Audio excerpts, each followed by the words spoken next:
to Dice Down Gaming. This week we're going to break down the Brineblood Marauders. We're going to take a look at all their Warlocks. We're going to deconstruct what they do, take a look at their card. Then we're going to go over what you might see with them on the field. And then we're going to have a go at putting them into a tier. Maybe correctly this time, maybe not. Is it a tier or a rank? We're going to tier. We're officially going to tier. I will go through all the Warlocks. Once we've done that, we'll have a look at the hobby in the Dice Down Gaming Discord. And that'll be that. Most importantly, how are you, buddy? I'm good, thank you. Managed to not play any Warmachine, but talked about Warmachine. Got some tables ready for Warmachine. And then I'm playing this week, so I'm looking forward to facing Cricks on Wednesday. Excited. I'm looking forward to getting back playing after a week off. And also I am trying to hold off buying another faction. Many are tempting me at the moment. I also need to paint up some Shadow Flame Shard, which are still in a box, primed grey.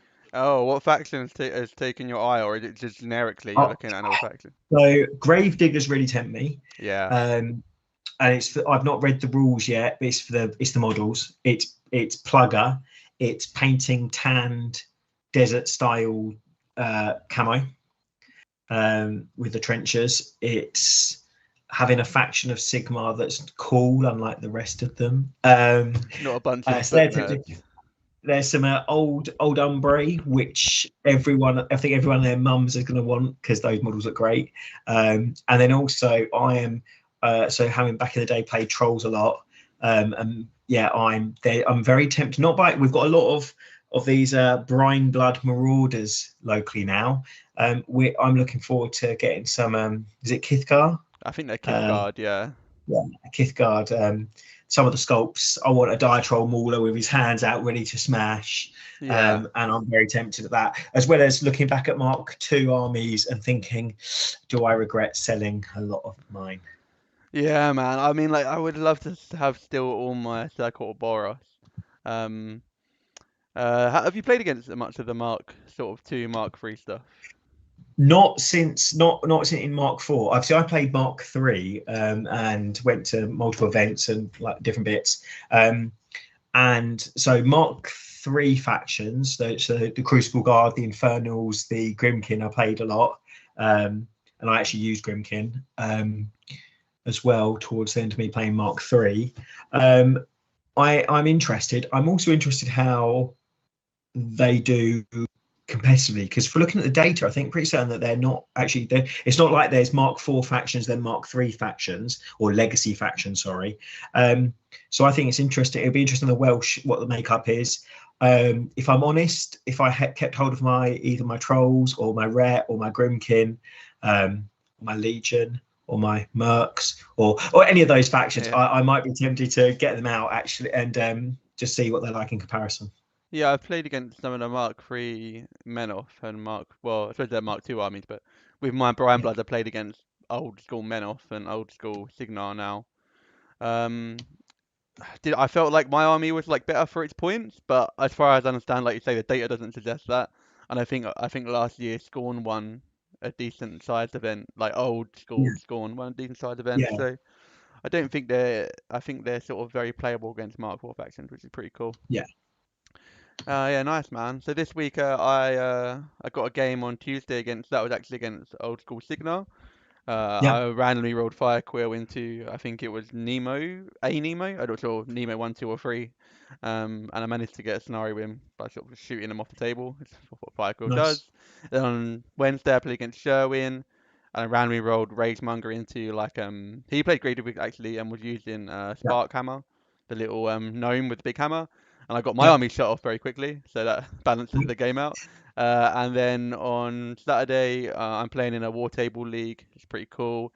And I had my first game with Foul Blood and like just all of the units, like 4 Marauder Crew, 2 Pig Parties, and a Lockerbash Brothers. And I got a scenario in. So it's quite cool. How do you find playing on War Table with? Is there a clock? Like I'm interested. Yeah. I played other games. I played Judgment, which was a game on War Table. That was how it's first when you designed. I'm interested. How do you find the game? How do you find? Do you ever play Wrestle? Like back, yeah. So it's very similar to vassal in a sense that moving units, like to move 1 inch, it can be a bit fiddly. To drag like a guy 10 inches is very quick. Like the minor movements are fiddly, big movements are quite easy. I think it takes a little bit longer because movement takes longer.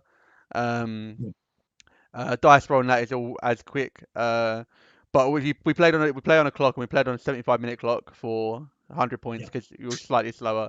We didn't deploy Yeah. on clock. So it's a good tool just to get a game in when you can't physically play, but it Yeah. doesn't come close to playing someone in person Yeah. with your dice and models, etc.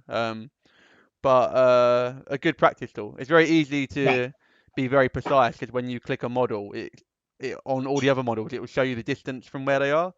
So it's Yeah. very easy to be like, I click this model, okay, I'm 8.1 from you, I'm out of your threat, boom. Like, so being precise is very quick.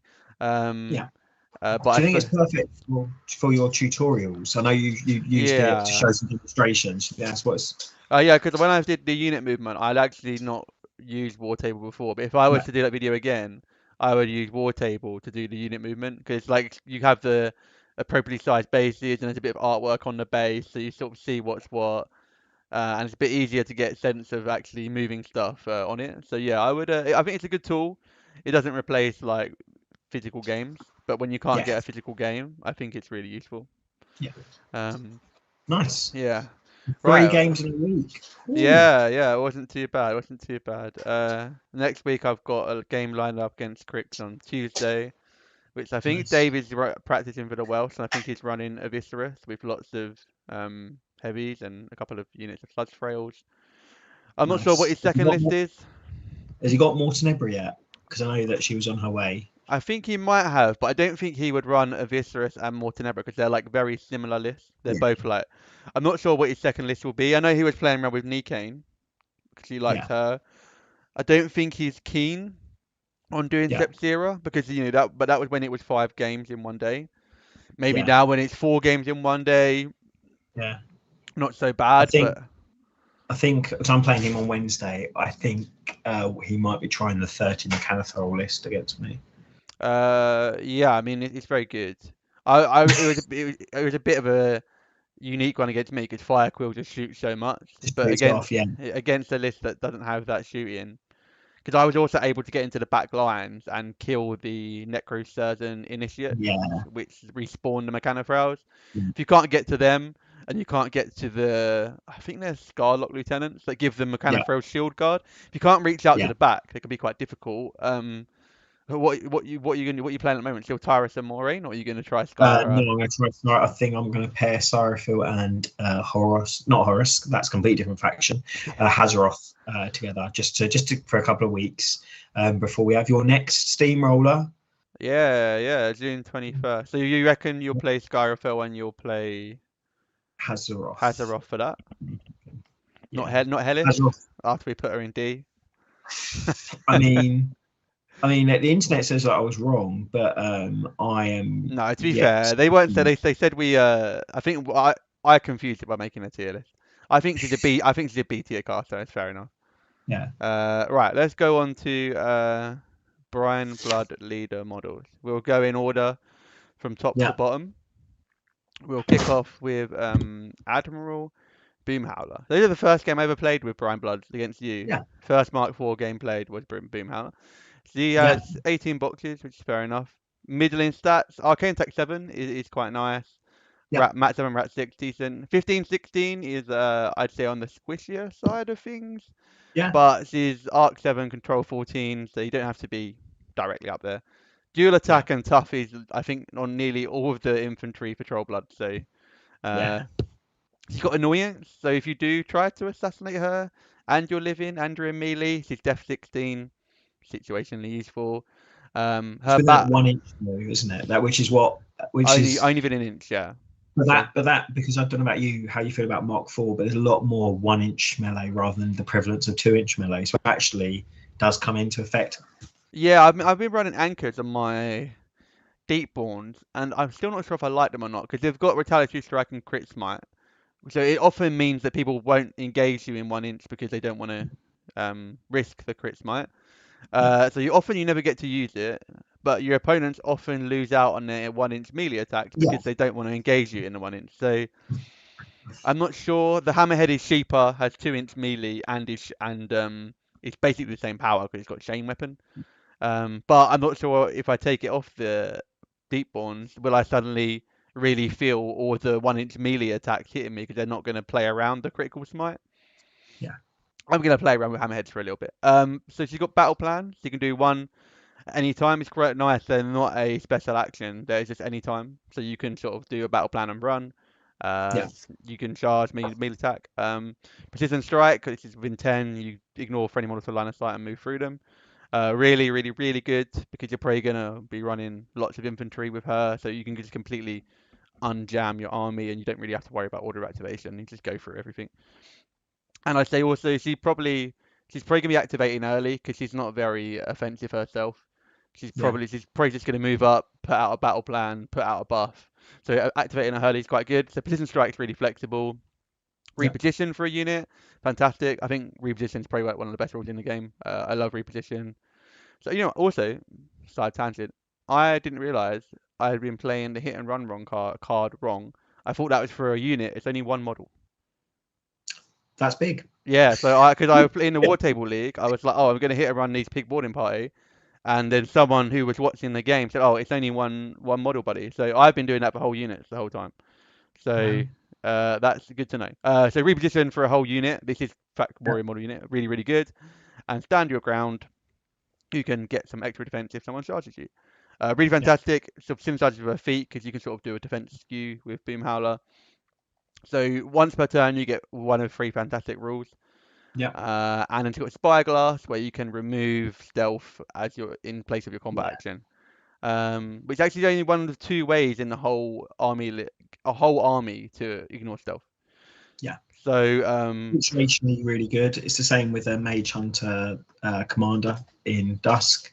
Again, situational, but sometimes when that comes up, actually, the fact that you're not having to hit to get rid of stealth. yeah, really nice. So, And also, because the battle plan isn't taking up your combat action, you can do this walk forward battle plan, and then you can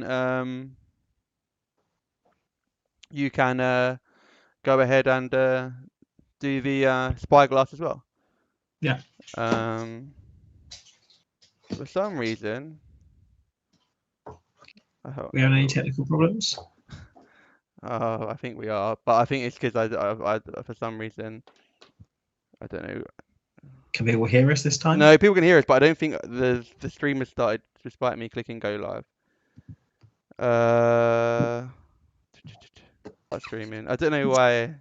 So are we live to nobody? I think we might be live to nobody.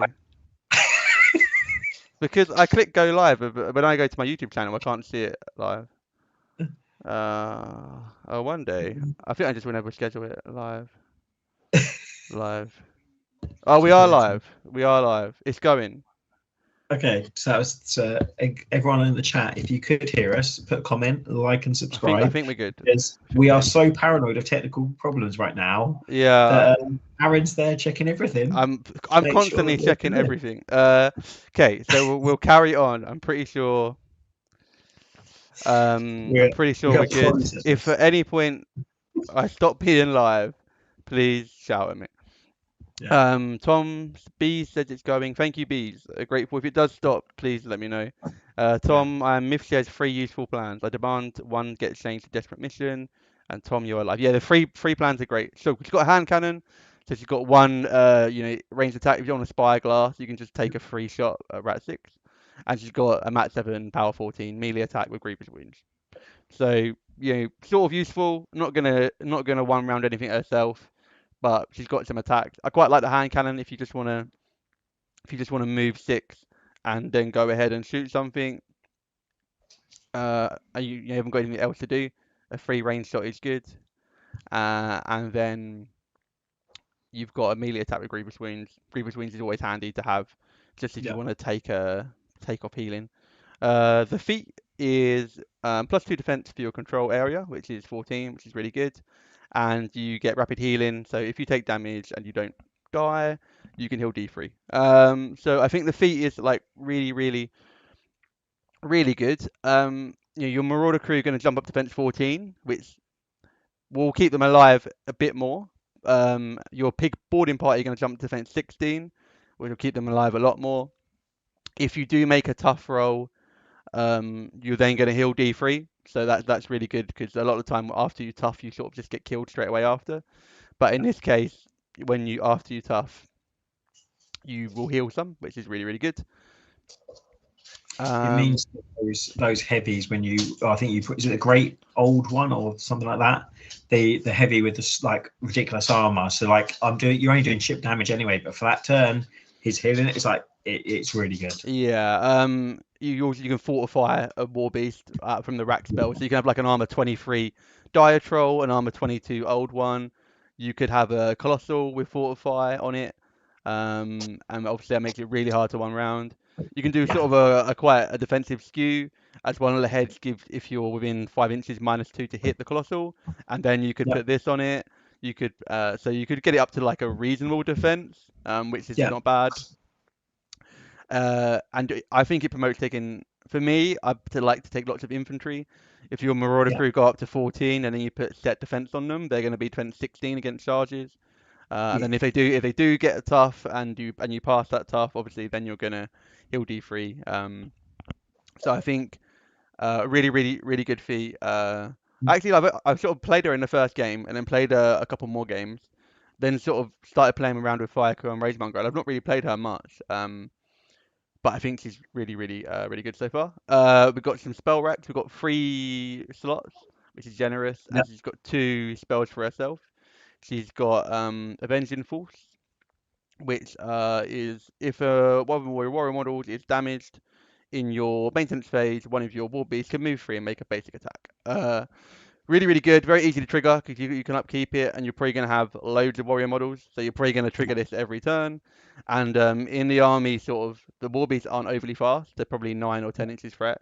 So any extra movement you can get on a war beast is really great. And after that, you've got Stormraiser, which is target friendly faction warrior model, gains 2 +2 mat, +2 arm, and +2 on melee attack damage rolls. So +2 to hit, +2 damage, and +2 arm. Do you think this is so I'm interested with Storm Rage because it's target friendly faction model, it's not a warrior model as well, so you've got to pick warrior. Do you think this is waiting for Brinebloods to get a solo that is going to have something like the slaughterhouse pig, I can't remember what it's called, where it would just be able to Pac-Man through? Do you think it's sort of set up for that? I think it's already got some really good models. So there's the Fugue Walker is the little frog. That can grab Berserk, so it can't overtake and Berserk, but it can Berserk. So that can go up to sort of mat 9.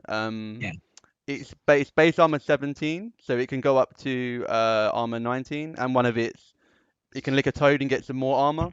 So you can have a really resilient Fuse Walker that hits very hard. There's the solo Hargor Stormjaw, which is the Marauder crew solo. He's power 14 Weapon Master, and he's mat 8 base, so he's like mat 10 power 16 Weapon Master. Obviously really solid, and also the +2 armor makes him that more resilient. There's Boom Howler you could put on, like a Gregor Boom Howler, who makes him more resilient, and also he's not too bad at fighting.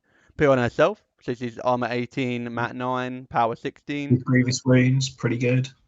Yep. There's already a bunch of good targets for it, and even if you want to not overly efficient, but say you've got a bosun in a Marauder crew unit, and you've already put Stir the Blood, and you put Fury Strength, and they're going to charge.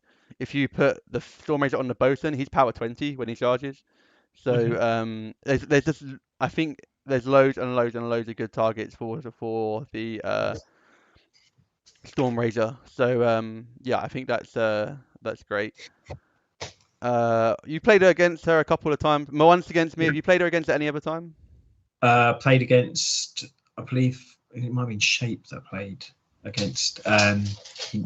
So I really like her. If I was playing trolls, she seems to me like the Grisel Warcaster from Mark 2. And I agree, taking over loads of dudes. The feat is what you take, I think, is so strong. Being able to, if you go first, run up, pop feats, you get in your army, they're safe, or running up, holding out of threat range, and then popping it at turn 2, so you can be jamming scenario with a load of medium bodies. I think that's really solid. I think her stats. So while she's only defense 15 and 16, she's not for me. She's not a frontline caster. No. Can be late game, and that's where I think that you really get a great sort of force multiplier in Storm Ranger. Yeah. Which I think is really, really good. And I think that just generally she's a force multiplier, where she's trying to buff those, like say, multiple units of Marauder crew, I think is the right choice. Yeah. And I think for me, a really solid caster, I would actually, compared to the other trolls, I think she's the perfect caster to start with if you're a troll general, because she's not going just for assassination. She's not going for just scenario. She's not got particularly tricky things to do. I think she's a really good entry level troll. That's not to say she's bad, and that's not to say she's not in a certain tier, but I think for me, particularly with new players, we've got several new players joining, I'd actually encourage them to play Admiral Boom Howler as one of their first main casters. Absolutely, yeah, for sure. Tom, so the faction with Petition on the rack has all the mobility it needs. Yeah, I agree. When I started playing, I didn't really look at Petition, and now I'm picking it more and more. And Ian Shape is in the chat. Hello, Shape, you lovely man. Super helpful content, guys. Thank you for tuning in, despite me doing it for nearly 5 weeks and still not being sure if I'm live or not. Thank you for joining. Yeah. Yeah, I actually think she's fantastic. I think you're probably gonna run my current list. I'm waiting for my 4th Marauder crew to arrive, but it's 4 Marauder crew, 2 pig boarding party, a few war beasts. Just gonna run. You just sort of run into the middle of the table, pop the feet, set defense. You have a couple of defense 16 units. You can put force barrier on 1 unit, so it can be defense 16 to being shot or charged. If you're tough, you're gonna get healing. Your war beast can be tough, resilient to being killed, and you've got Avenging Fall, Storm Razor. You can rack like Rough Seas, so if someone's trying to shoot you, you can feat Rough Seas, have force barrier on unit that can cover another unit. It's going to be really, really hard to remove you from getting into your opponent, and if you manage to hold it and use it when you get in, you're really hard to remove. So for me, she's easily an A caster. I think she's like really, really solid. You can build I'd say you build her more leading into infantry, probably like 2-3 cohort, and then a bunch of dudes. And I think she offers like your army an awful lot between her battle plans, her feat, her spell list. I think she's just great. Do you think that she? So when I mentioned earlier about being sort of a great starter caster, do you think that she has the game plan for players that are wanting to sort of master Brinebloods as a faction? Do you think she's got that depth of gameplay, or do you think she's really quite good like base level, but she's not got that sort of higher ceiling? What's your thoughts? So I think specifically in the faction, there's not too many casters with like you need to really unlock, and there's loads of moving parts. I think Captain Shadowtongue specifically has lots of moving parts, and you really need to think about your turns. I actually think the rest of the Warlocks are actually quite nice and simple. Not simple being bad, but simple that what you want to do with that Warlock is quite not linear, but has a clear direction. Like you read Boom Howler's card, I think it's very clear. Like I want dudes, I want to buff the dudes. That's great. I think if you read like Fire Quill's card, you think, okay, I want a big battle group that shoots. He does that very well. I think similar to Foul Blood, you read his card, you want loads of dudes, and they're going to be harder to kill. So I don't think that she might not have a very big ceiling, but I don't think that any of the casters necessarily have any mad deep tech that you need to unlock. There's a few really cool synergies and little like tidbits you can do, but I think apart from Captain Shadowtongue, the majority of the army hasn't got sort of some really deep secret 400 IQ plays. I think the Warlocks tend to be generally quite straightforward. Yeah, in my opinion. That's what I was just interested, because I think as we go through this, what I like about trolls and what I liked about trolls in Mark II was I thought they were a really good entry level faction, not because they weren't strong, but because they're quite forgiving, and it wasn't. There's multiple layers of complexity. You guys aren't just going to die to a light breeze. And also the models are great. I think you've painted them really well with contrast. I think that's a really big benefit for sort of newer hobbyists. Personally, the pirate troll theme is not one that I'm a big fan of, but I do say that once you've seen the models in person, I think that they're a lot better than some of the photos that are online. Not just your models, but as in like when you go to the store. I think like who was speaking about this? I think it was Steve, Flesh and Blood Steve. I think it was Steve. It may not be, but I think it was. He was saying like I like your army, but like your models look great, but the actual models aren't for me. And I was like, I can get that. And I think what it is that they're almost akin to like Orcs in 40k. They're a bit of like comedic relief, and for some people, Warmachine like should be nitty gritty dark, and I totally understand why you wouldn't like their aesthetic, because like freaking Quill's got a starfish that shoot one of his guns. Like I totally get if you think that's a bit silly. Like I can completely understand why you think that would be silly. I sort of picked up for two reasons really. When I was quite late on the train, right? You guys had already pretty much started playing Warmachine Mark 4. And I was, obviously, our local group is fantastic. I want to do more of that. So I asked which faction was sort of played, and I think Shape had the army, but at the time wasn't really playing them. So it was like, we didn't have this army locally. So I was like, well, okay, that's a big strong point for me. I actually quite like the goofiness, but I'm a pretty like dorky, goofy guy anyway, so I quite liked it. But I could, because funny enough, I don't really like Orcs. So I don't like the Orcs the same reason people don't like Brinebloods. I don't know why it's different between different settings, but they are a bit goofy and dorky, and very unserious. And they obviously they really lean into that as well. Like they make little things on, like the surgeon is using like a sawtooth shark as his like medical saw, and you've got like fire Quill with his little starfish, and they really lean into the goofiness. B says nothing beats a good crumping with the lads. You know what?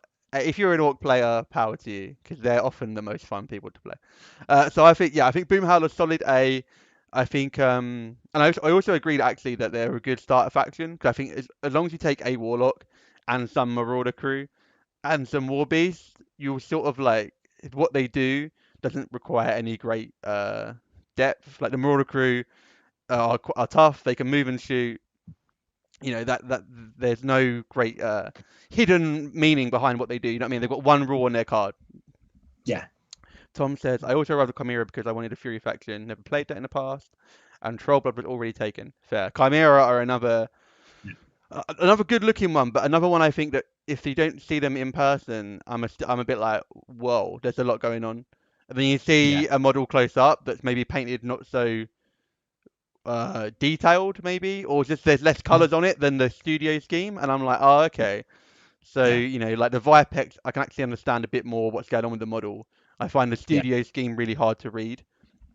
And I think also some of the photos that are like front on, because the model's like a snake-like figure, being front on is sort of hard. Like when the Trichimeric photo first came out, I was like, I have no idea what that model is. And then you sort of tilt it to the side a little bit, and you're like, oh, so there's 3 of them, and there's 3 different heads, and so I think the Chimera could be hard to read. Veil of Darkness, you must embrace the slapstick of Brinebloods. I can barely say that sentence because I've got a lisp. But yes, you should embrace the slapstick of Brinebloods. You should. Amen to that. The Colossal looks way better than the studio pictures. I totally agree with that.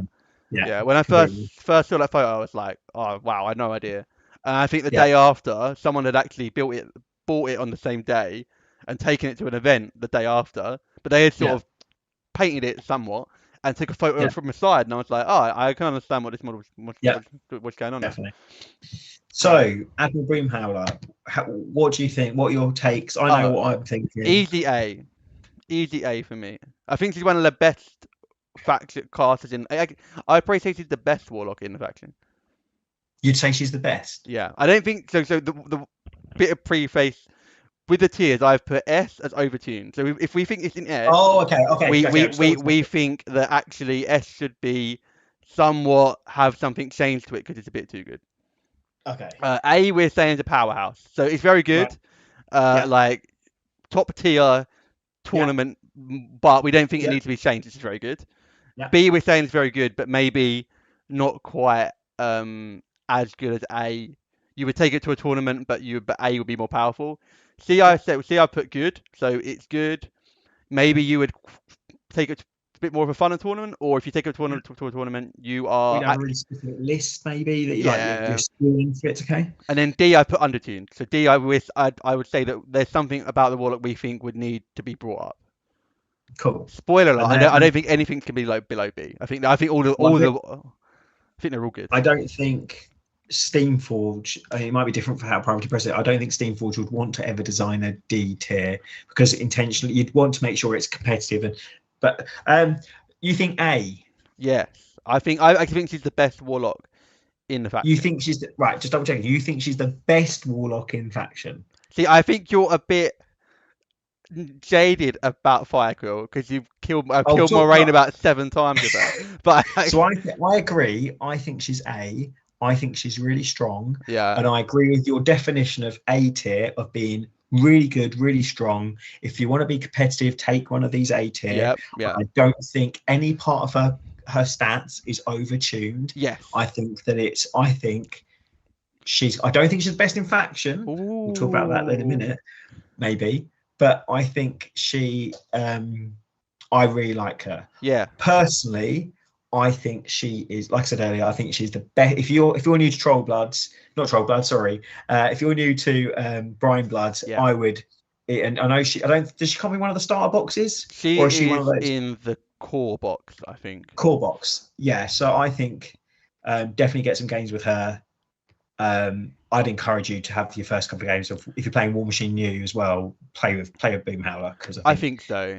Outside of remembering your one battle plan a turn, yeah, really all you've got to do is upkeep some spells, do your battle plan, and use the feat when you want to use it. That's really the majority of what she's got going on. So I agree. So are you happy with her in A? I'm happy with her with A. I completely agree with your definition of A tier as well. I don't think she's the strongest, but we're going to get to that discussion. So you think there's someone else in A you'd like to put in front of her? I think there's 2 people in A. Oh, I think there's 2 people, and I don't think she's not bad, but I think there's two Warlocks that I'm looking at going, I think they have a higher skill ceiling. Yeah, okay, that's cool. And also what we'll do is we will, in A, we can have like an order. So we will put 1, 2, 3 in A. Put her in A because she's only one at the moment. Nice. B's, a comment about the grave diggers in the studio photos are much more detail rich than one sold for retail. Could be the same across other models. Oh, okay. So you're saying that the studio photos of grave diggers are more rich in detail than the models that you actually receive in person. Interesting. If that was true, I'm not saying that it's not. If that was true, that would be a rather concerning series of events if a company is advertising models to be more detailed than they are when they get you. And I think that's definitely something someone should bring up with Steamforge if you have got models that have not got the same details, because if you're buying a model on a website that looks like one thing and it turns out looking like another, I think everyone would understand people being upset. So I'm not saying that's not true, whoever made that comment, but definitely contact customer services, because I can't imagine they as a company would be very happy if they're potentially going to be accused of advertising one thing and delivering another. Yeah, I think I would get in contact with them directly and sort of say, is this a misprint? Is this the intention? And if they come back and say this is the intention, post it everywhere, sure. But I think I would speak to them and be like, is this intended or not? It might not be. There was a post about it on the Warmachine subreddit. I don't own the figures personally. Okay. Well, Reddit is Reddit. I don't know about that personally, so yeah. But I think definitely worth bringing up if true. Definitely worth bringing up. But also that's why you got customer services. Misprints happen, and I think I think we'd all agree if that was the case, then understandably people should get criticism if you're advertising one. If you advertised a new Brineblood character and it was advertised with 30 barnacles, but you only got 4 barnacles on it, Aaron, I know you'd be mad. I'd probably send them more money. I'd probably send them more money. Less barnacles. Less barnacles. Okay. Also, we've got 12 people watching, which is I've never had that many people watching on a weekly, so generally hard. Subscribers, 12 people watching live. I mean, we've made it. Huge. People can't see. We've actually had a plaques from YouTube delivered. Oh yeah. It's the blur background. It's the blur background. Yeah. It's my wooden tier plaque for having 200 subscribers in the back there. Yeah, but thank you, heartfelt thank you. Me and Dan love doing this because we get to catch up once a week. The fact that you guys are joining us and it's a laugh, and I hope you enjoy it. It means quite a lot to me actually. So thank you. Right, let's get on to the next warlock. We've only done one warlock. Yeah. Shape, barnacle blindness is real. Shape, barnacle blindness is real. If someone else tells me that barnacle blindness isn't real, there'll be hell to pay. Tom, well, with Rust sculpting stuff, you need to count the straps and the belts. Yeah, I mean Rust. Their detailed stuff. Yeah. The new Kith card, Warlock that we showed on the Ask Me Anything. That looks really cool. Yeah. Right, we must get into the second Warlock. So, Rageonger, Ragemonger, 18 health, speed 6, arcane attack 6, mat 7, rat 7, death 14, armor 17, arc 6, and control 12. He's a cavalry because he's riding a shark like a badass motherfucker. He has got unyielding, and he gives it field marshal unyielding. That cheeky +2 arm against melee range, melee damage rolls. I think it's caught me out a couple of times where I'm like, that does mean +2. Your armor 25 in melee, sorry? Yeah, sorry, can you say that again?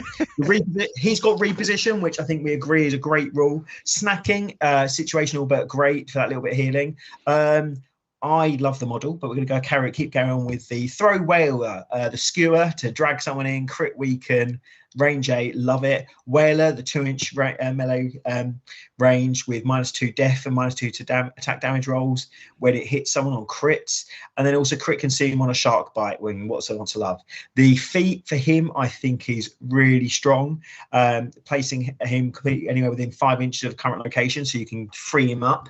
Additionally, when a friendly faction model rolls a 1, and this is the thing that I would like to play him. If I was using a faction. It screws with people's minds, and it will make people rage because it turns 1s into 6s. And while that probably has very little impact in reality, it's the psychological damage that it does when someone rolls a double 1. You go, you roll a double 1, you go double 6, baby, and they're like, no. So for that reason, I think you should be taking him to the Welsh because I think it's absolutely fantastic. Tantrum. If one or more models at spellcast battle group are damaged, you get to, during your later phase, one model can advance 3. That's a cheeky little 3-inch, and it catches people out, and it certainly caught me out before. And Watery Grave. When a model is boxed by Watery Grave, center a 3-inch template on the box model and then remove it from play. The template is Shallow Water. I think this is situational, but because you've got so much things with Amphibious, it could end up paying off. While in the template models gain resistant to fire, again, not going to make a huge difference. Just to quickly go through, this model is amazing. For me, he's the Madrak of the current faction. If I found out he was Madrak's brother, I'd be happy. If I was playing your faction, I'd want him.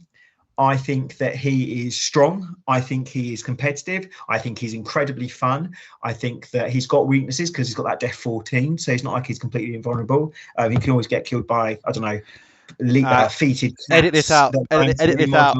Edit it out. We're not going to put that in. I'm the editor. I'm going to edit it out. I think we spoke about how Boomhowler was A tier. For me, he's A tier, and I think he is, for me, one of the two brilliant two casters in your faction that have got a higher skill ceiling, because I think the more you play him, you can go that armor skew, you can go that assassination run with his feet and the skewer, but I think you can also get up on attrition. really like him. I don't think he's a cast that you'd want to have at the start when playing Warmachine, because I think he's got a bit tricksy plays and you can miss position quite easily. But I think he is brilliant. I don't think he's overtuned. I think he's really strong. I think him and Admiral Boomhall will be a great pair. I am a big fan of Bradigan Rageonger. What do you think? Massive. No, he's really good. Bluffkin. Hello, everyone. Bluffkin is a legend. He's like one of the most popular guys on the Troll Brinebloods Warmachine Discord. So the fact you're here is amazing. Thank you, Bluffkin. Tom says the one coming to 6 is pretty strong. Warp shot in a good way. It does, and it's honestly bizarre that I roll a butt ton of ones when I feat with this guy, and I don't often roll ones, but maybe it's just because like mentally you pick out the ones more often because you're turning them into sixes.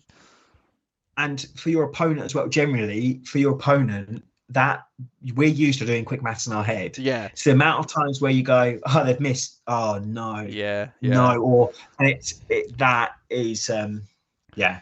Tom says the drag on 50mm base is strong. Yeah, for sure. In a faction with snipes, so like 11-inch drags. Yeah. Imagine dragging someone out of the wood. Imagine. You know. Give Rageonger Pathfinder. Amen to that. Now we're talking. Now we are talking. Bro, he's got a land shark and he hasn't got Pathfinder. It is insanity. No, he's got a 5-inch place. That's once per game. I want Pathfinder every turn. What do you want? Give him Weapon Master as well? Why don't we just give him Grievous Wounds and let's just Matt. No, he's not. Matt, if you're listening, he's not Cyrophil. He's not Cyrophil from the start of Mark 4. You're not going to add another sentence just because, Right. So what I think he is the coolest model in the faction. Yeah. It's freaking riding a shark. I actually played him all 3 games at the Steamroller. I lost to you in the final because I'm an idiot, not Rageonger. I think his ability to drag stuff from 11, super good, really good for attrition. You can go 2 ways. You can run loads of Marauder crew. Like the more dice you roll, the more ones you roll, the more 6s you get. So typically, I think he was previously played with like 4 units of Marauder crew Quartermaster, but that was before that the Quartermaster got its own +2 to hit and damage. So that could do 1 power 18 spray, which was then affected by the feat. So you might like double 6 it and do 30 damage. Obviously now the Quartermasters don't get that +2 to hit and damage because that was errated in January.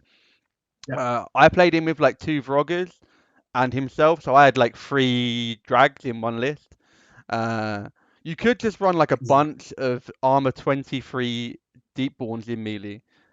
And I think they're in like 15 points, or maybe 14 points for that. So you can imagine having that on the attrition and then late game having him around to assassinate. Yeah. Why I think he's really good on that high skill ceiling, because you can just home different ways. Yeah, I'd only own 2 Deepborns, but I could try dropping the Vroggers and running 2 Deepborns, a Great Old One and Shum. So like it would be just higher armor. I think his vulnerabilities are that he's a large base and 14-17. So if you're not in melee, 14-17 isn't too hard to get off the table if you can shoot him. In melee, 14-19 is a bit tougher.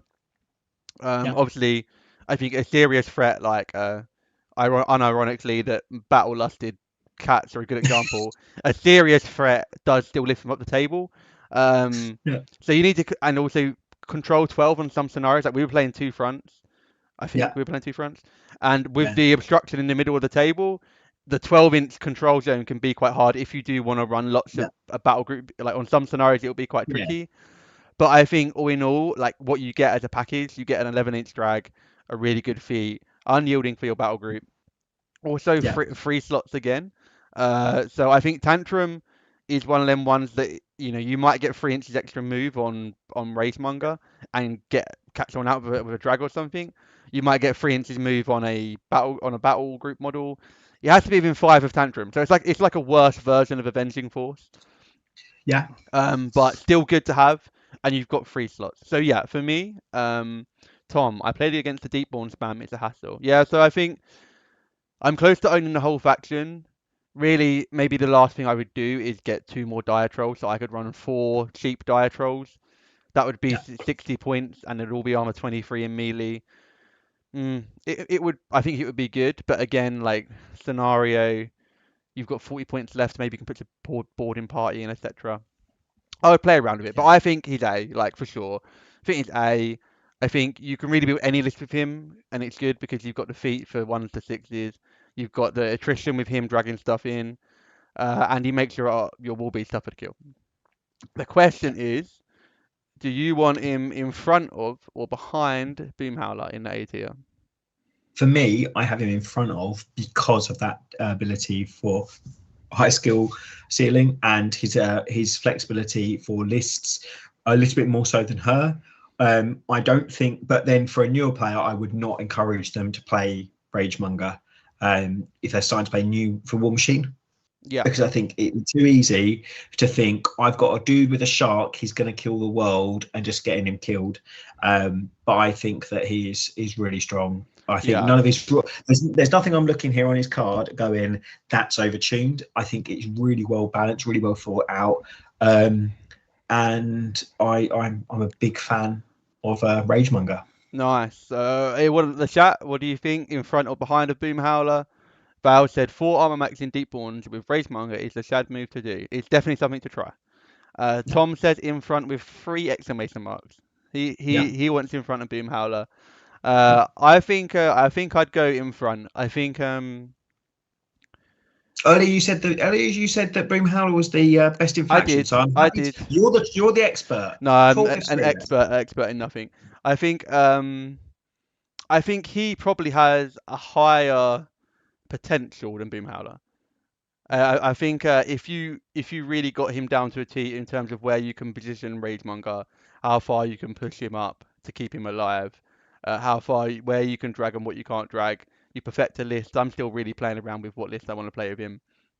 I think his ceiling is higher, and he's maybe a bit less restrictive on what you want to build. I think he can play lots of war beasts, but equally lots of infantry just as well.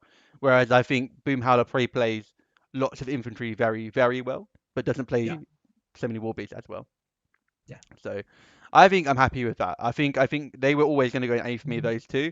The order I yeah, think I'm not overly fussed about, and I think yeah. Ragemonger's got a higher ceiling.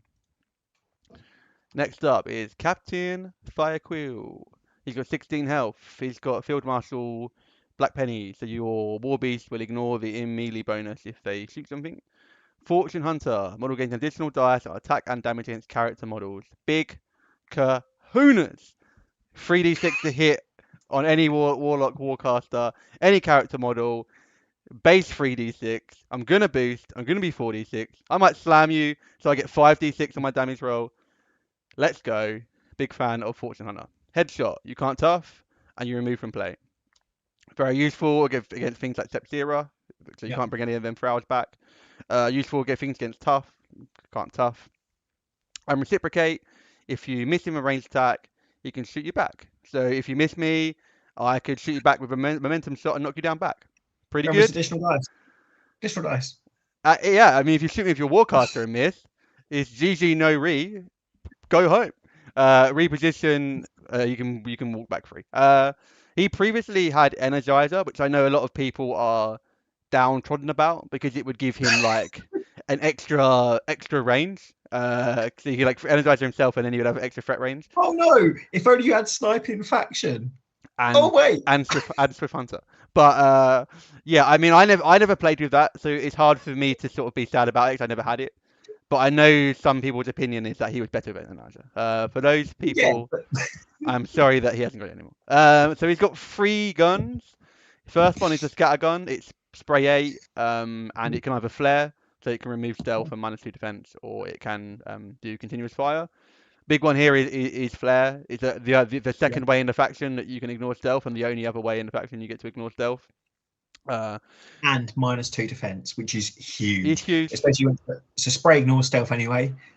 Spray ignores cover. Yeah. Doesn't ignore in combat, and he doesn't have Black Penny himself.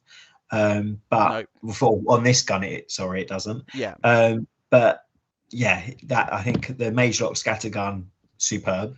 Yeah. So like, if you with the feet, you get +2. You have a 4 swing that you're going to be effectively rat 11 when you flare and feet. Next up is the Mage Pistol. We've got 3 different types of ammunition, and we can shoot it twice. So this is the second and third shot you're going to shoot a turn. Black Penny, you can ignore the in melee death bonus, so you can snipe things out of melee if they're engaging your models. Blood Boon, this is the big one. If you kill a model, you can cast one of your spells for free. We'll keep that in mind when we go through the spell list, that once per turn we're going to cast one of them for free. And Momentum, the other big one, you can slam a small or medium base, or you can knock down a large base. So we like that utility between Blood Boon and Momentum, sick, really good. And you can fire 2 of them. So you could Blood Boon once and Momentum, or you could just knock down 2 heavy War Beasts or Warjacks. You could slam 2 medium things, maybe knock something into a Warcaster, knock them over. It's a good stuff. And then the Starfish has got a range 10 generic pistol, which is still affected by Fortune Hunter. So we've still got another 4th shot with Fortune Hunter applied. Tom, Incendiary's corner case, fair for the win. Tom, Huggy, you know where it's at. I can't wait to see it Welsh Masters. We're going to sit and talk about Flare. Have a great time. The spells, we've got Broadside. Models in the spell called Battle Group Conan's control range can immediately make 1 basic ranged attack. You're going to cast it. Imagine getting that for free. Imagine that, Aaron. Imagine. Broadside, you can only cast once a turn, but we may Blood Boon this, so we cast it for free. And I only realised in the last game I played, it's in the Spellcaster's Battle Group. So he is going to shoot again as well, which I've never done until my last game. So happy days for me. I'm going to shoot 5 shots a turn with Fire Quill. Bullet Dodger plus 2 Death and Dodge. So we're Death 15, Armor 16. Death 15, Armor 15. So we're a bit like vulnerable stats. But we're going to put Bullet Dodger up, so we're going to be 17, 15. If someone misses us, we're going to dodge 2 inches. If someone misses us with a ranged attack, we're going to dodge 2 inches and then knock them down. So I find him quite resilient. That's not the right word. I find him quite hard to lock down. If you do lock him down, you're probably going to get him. But between terrain and Bullet Dodger, I find him quite hard to kill or get killed, I suppose. Fire Quill probably sits in A tier. Just don't know the order. Looking solid so far. Veil of Darkness knows where it's at, baby. So the feat, Heavy Rain. Your battle group is plus 2 to range and attack damage rolls. So now we're speaking that we're at 9, and we've got Fortune Hunter base. Additionally, wireless control range. Each time a war group shoots, it can shoot a flare or incendiary. So you can strip lots of stealth, or if you've got a favorite, which is a Reef Troll with a ship's gun, you've got AoE 2s, which are power 15 and cause continuous fire. Or power 15 shots, which ignore intervening models at a range 15 and effectively rat 8 with a feat, maybe rat 10 because I flared you. You ignore intervening models. So, I mean, I bloody love Fire Quill. I've probably played him the most out of all the Warlocks because we played a lot of reps. Like more rain into Fire Quill, we specifically played a lot. Yeah. Because I think more rain's a really good Trolls drop because you've got mortality. Fire Quill is a really good more rain drop because I've got Fire Quill. So he can remove more rain stealth. There's lots of ways you can build Fire Quill. There's sort of 2 lists I've seen that are quite popular. One is the Abyssal King with a couple of Reef Trolls and the Pig and Galley Crew. So that's basically your whole list. Is the Abyssal King, 3 Reef Trolls, a couple of Galley Crew, and a Big Pig. So he's super dense on high power shots. Yeah. I'd say obviously not so good on scenario because you've not got much, but you can really abuse Black Spot with an Abyssal King. You can make a 3-inch melee attack and then shoot your power 15 gun, and then make a 3-inch melee attack and shoot your power 15 gun. Fire Quill makes the Abyssal King really light up. Obviously, it's going to be power 17 with the main gun on the feat turn. You can cast Rage on it, so you can have power 19 on the main gun. It can have 2 of those shots base. It can black spot those shots. You can broadside them shots. He really makes the Abyssal King sing. The Reef Trolls with a ship's gun are base range 12. So you snipe for range 15, and under the feet, your power 15. AoE 2. You broadside, they all shoot, and then they take their turn and shoot again. I think like Fire Quill is a bit of like a tornado warcaster. Is that like your feat turn? It can feel really horrific for your opponent. I played Sepsira. I put Black Spot on one unit of 5 Mechanothralls, and then Fire Quill shot them, and then made a spray off every single one. So he made 6 sprays in one turn, which was pretty horrific.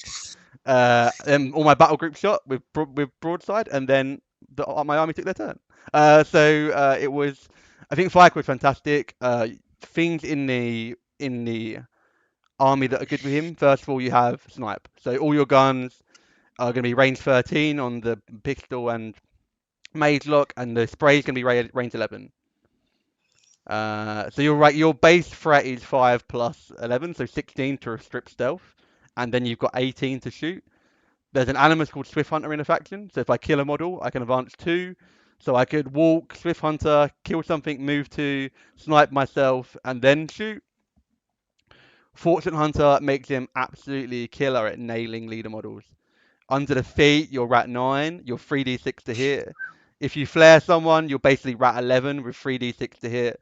Then you've got a bunch of power 12s that can be 4d6 damage, and then you can broadside, and then your whole army can then shoot. What are your thoughts on Fire Quill? Probably the one you played most against me now. So I think Fire Quill is the best assassination caster in the game. I think that he is so good at getting up on attrition because of the mass firepower. I think Fortune Hunter tips him over to S tier.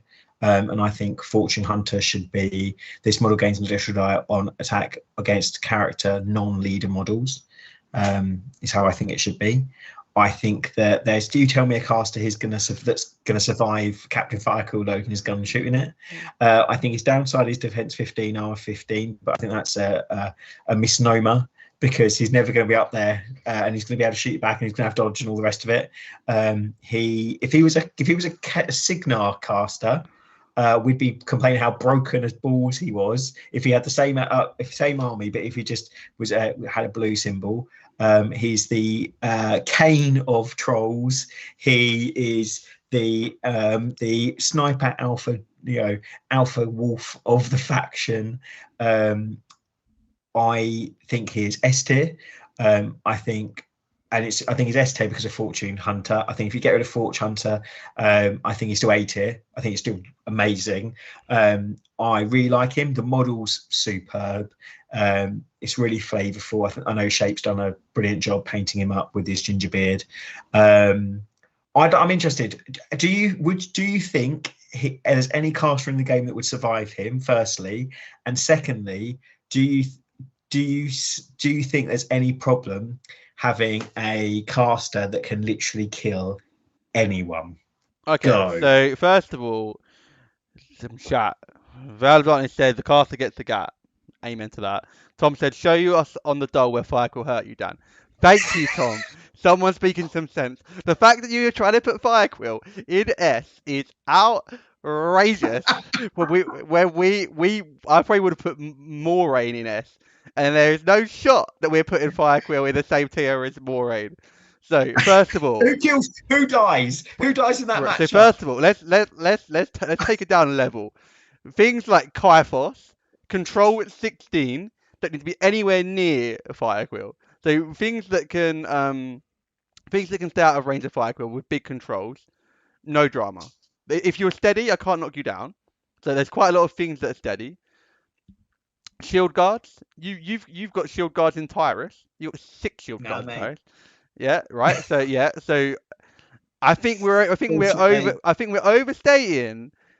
I think there's lots of people that can survive Fire Quill. If you're a warlock and you can transfer, I think the trouble the stronger he against warcasters is because if I'm power 12 and you're armor 17 per se, and I roll 46 and I roll like 17 on my dice, you still are gonna take 7 damage post shifting 5, right? So if I have got 4 shots and I nail all 4 of my dice, you physically can't not, because you aim for 5.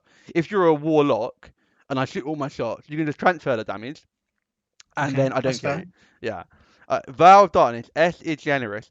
Thank God the chat I got some sense in I this mean, room. just to clarify, Fortune Hunter is the reason I think he's in S, and I do think Fortune Hunter should say non-leader models. I don't agree with him having an additional dice against every caster in the game.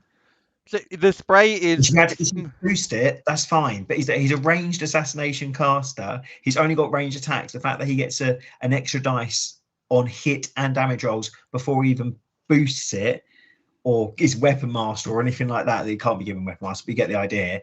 Well, he's like pseudo bullshit, master, right? Bullshit. Right. So what we're seeing here is a sad Moraine player that's been killed a few times. So I know I think it's A. I think it's A for sure, and I think he is very good. I think specifically Moraine against me. I think the reason he's good against Moraine is you want to cast mortality, right? Yeah. You could take a ghast, arc node your mortality, and hide Moraine. Yeah. Yeah, I could do that. But you haven't done that. I'm interested. Out all the games you played with Firequill, how many of you have you lost when you've not been given a demo? I've not lost a game of Firequill yet. Yeah, exactly right. But there's also, and this isn't against you. I think he is the caster that can feel as a negative experience because of Fortune Hunter. If you're on the other side, like, oh, so you just get an additional die because I'm a character and I have to be a character to be a leader. It's where I think that, and I think it's the same with any alpha striking faction where people cry negative play experience because they're having something done to them which they can't really interact with. And I think that's also where he brings up to S tier. But it's fine. It's your show. It's your right. So I'm happy to put him in A. Right. There's no way we're putting him in S. If we were putting Dusk, I would put Moraine in A, not S. Yeah, I could know. She's S. She's S. I don't think she needs tuning anymore. I think she's fine where she is. Specifically, if you play against someone that has lots of upkeeps. Firequill. Okay, Firequill's only got one upkeep. Bullet dodger. That's all we need.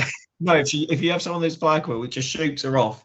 Right. Yeah, but someone's got to keep her honest. Otherwise, she's doing 3 mortalities for days. So we're gonna put him in A. Fortune Hunter should give a boosted damage rolls instead of an extra die of damage. I'd be happy with that. So that would just be like he's 3d6, but he can't. I'd be happy. Again. Yeah, I'd be happy with that. Tom said Aaron is OP. Nerf Aaron. Oh, I wish that was the case, Tom. I wish I wish I was any good at anything. It would be great. Veil of Darkness says, haha. Right, so we're going A. We're not going S. That is crazy. But I'm assuming you want to put him the top of A. No. Oh, okay. So if you're not putting him at S, and I think again it's just Fortune Hunter that's making me put him to S, I actually think he is below Rageonger. So you want to put him in the middle? Yeah.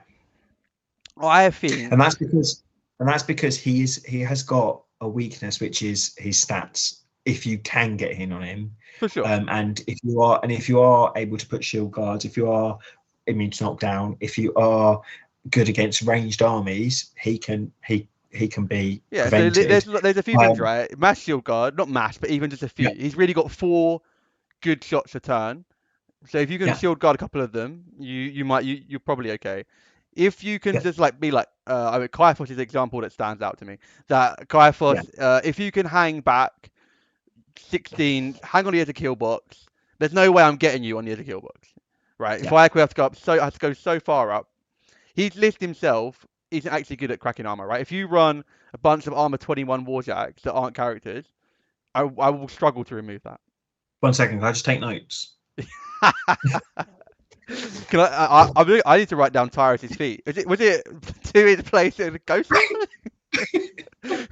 Whatever that second bit is. Yeah. So I think he's very, very good. I think especially say obviously no one's played a lot of Brinebloods recently to us, right? Yeah. So the first few times you play Firequill, you'll be like, you'll just die to him and you'll be like, wow, that's crazy. And then maybe you stay out of threat and someone like Swift Hunters into you and you die again. You're like, okay, it's still very. I think some warcasters will naturally struggle. I think any warcaster that wants to be aggressive into him, wants to be on the front line, it will keep them honest. I think the defensive warcasters you will struggle to kill, and some lists that are high armor skew Yeah, Tom said also he struggles against non-character high armor, which is for sure one of his weaknesses. That's fair. And I think also against Dusk so far, you've had a lot of models that are vulnerable to blast. With your Yeah, Tyrus double cats, you've moved away from that. I think yeah, you've moved away from models that are vulnerable to blast. So I think we've not played Firecore into Tyrus double cats yet. yeah, So we should do that. That would be yeah. good. But I mean, A is good, and in between the guys Yeah. so far is solid. Again, like I say, it's only Fortune Hunter that I think is pushing him to S. If the internet disagrees, they can be wrong. That's fine. It's fair. It's fair. I think I played him. Or I didn't play him, but Yeah, I took him to the event because I think that he's a very competitive warlock, so I'm happy to have him in my pairing. And I yeah, don't feel like I'm missing out on a warlock slot by taking him because he's as good as yeah. any other competitive. So I think A is good. Let's go on to Captain Shadowtongue. Do you want to go through Captain Shadowtongue? Yeah, I'll go for Shadow Tongue. So speed 5, arcane attack 8 with arc 8, which this is the wizard of your faction. Death 14, armor 16, bit vulnerable. 17 health box is obviously tough. No melee attack. No, I haven't got range attack.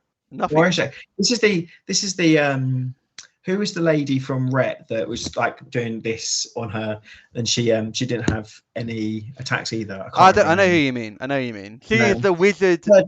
He is the wizard dude of the faction. Yeah. So Bird's Eye models can ignore stuff.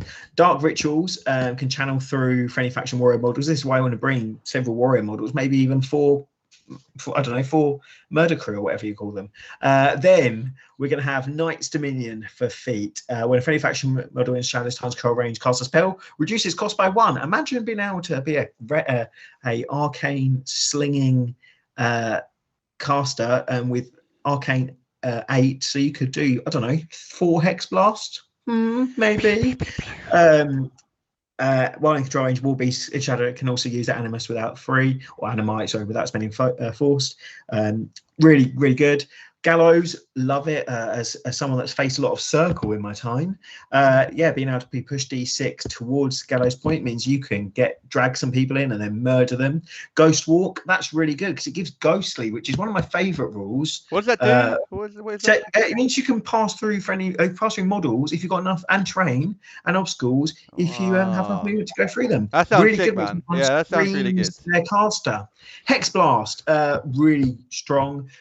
So it's cost 3 normally, range 10, AoE 2, okay, 13-8. But if the enemy's upkeep spells on models directly hit by them are expired, so it's doing that blast annex, getting rid of your spells. I think Scorncast with Hexorus or someone had this as well. Yeah, Hexorus probably had it.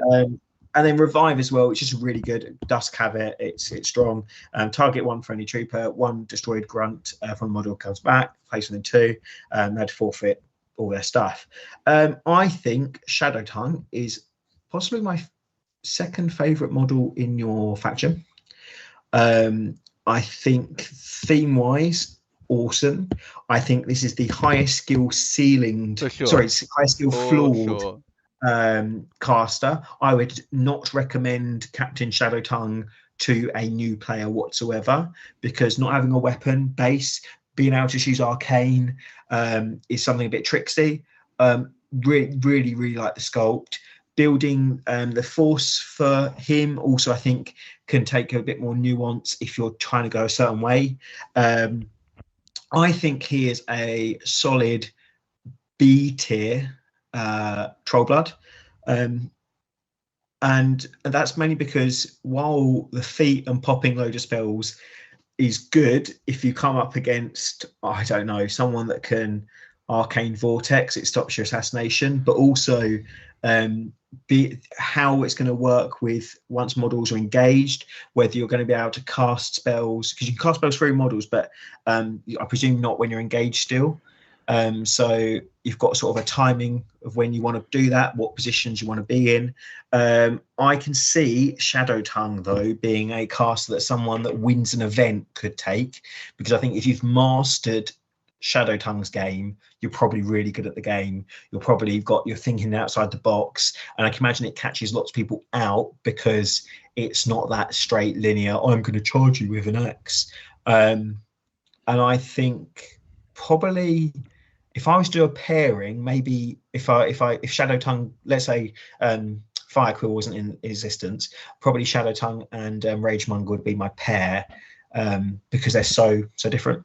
Yeah, for sure.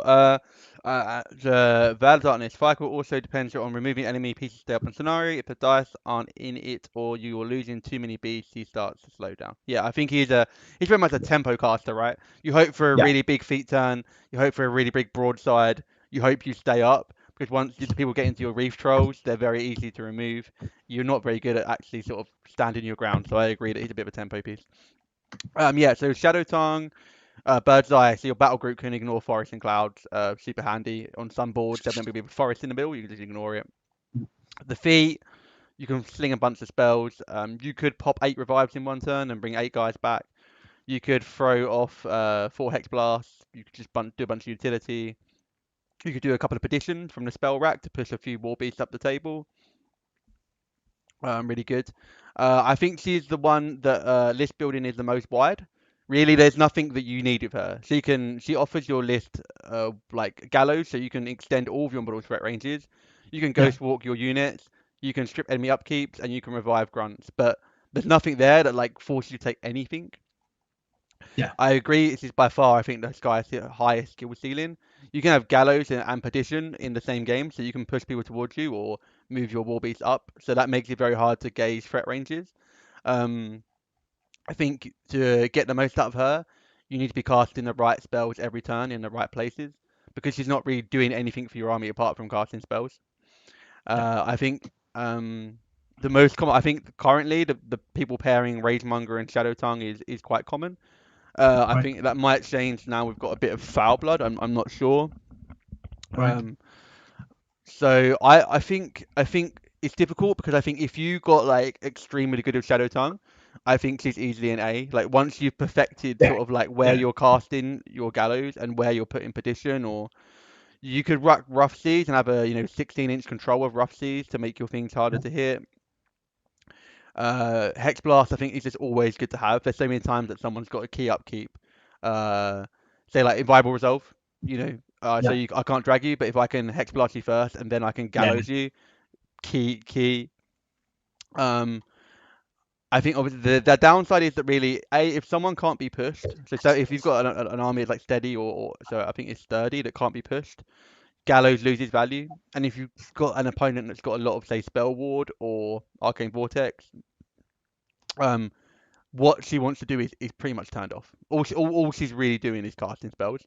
yeah, And if you can't cast the spells, like you can't push stuff and you yeah. can't target them, she's really not doing a lot. She's got no melee attack, no range attack. Her feat is How purely for herself. do you find that if she does get engaged, she's just I mean, kind like of 14, 16 with 17 boxes is definitely yeah, dead. Like, like Boom Howler's like 15, 16, but can yeah, be defense 17 against charges. You've got yeah, Firecore with Bullet Dodger. You've got Ragemonger with Unyielding, so he's 14, 19. yeah, Foul Blood's got Stumbling Drunk, so it might get pushed away. And yeah, Bagger the Born, he can sort of Iron Flesh himself.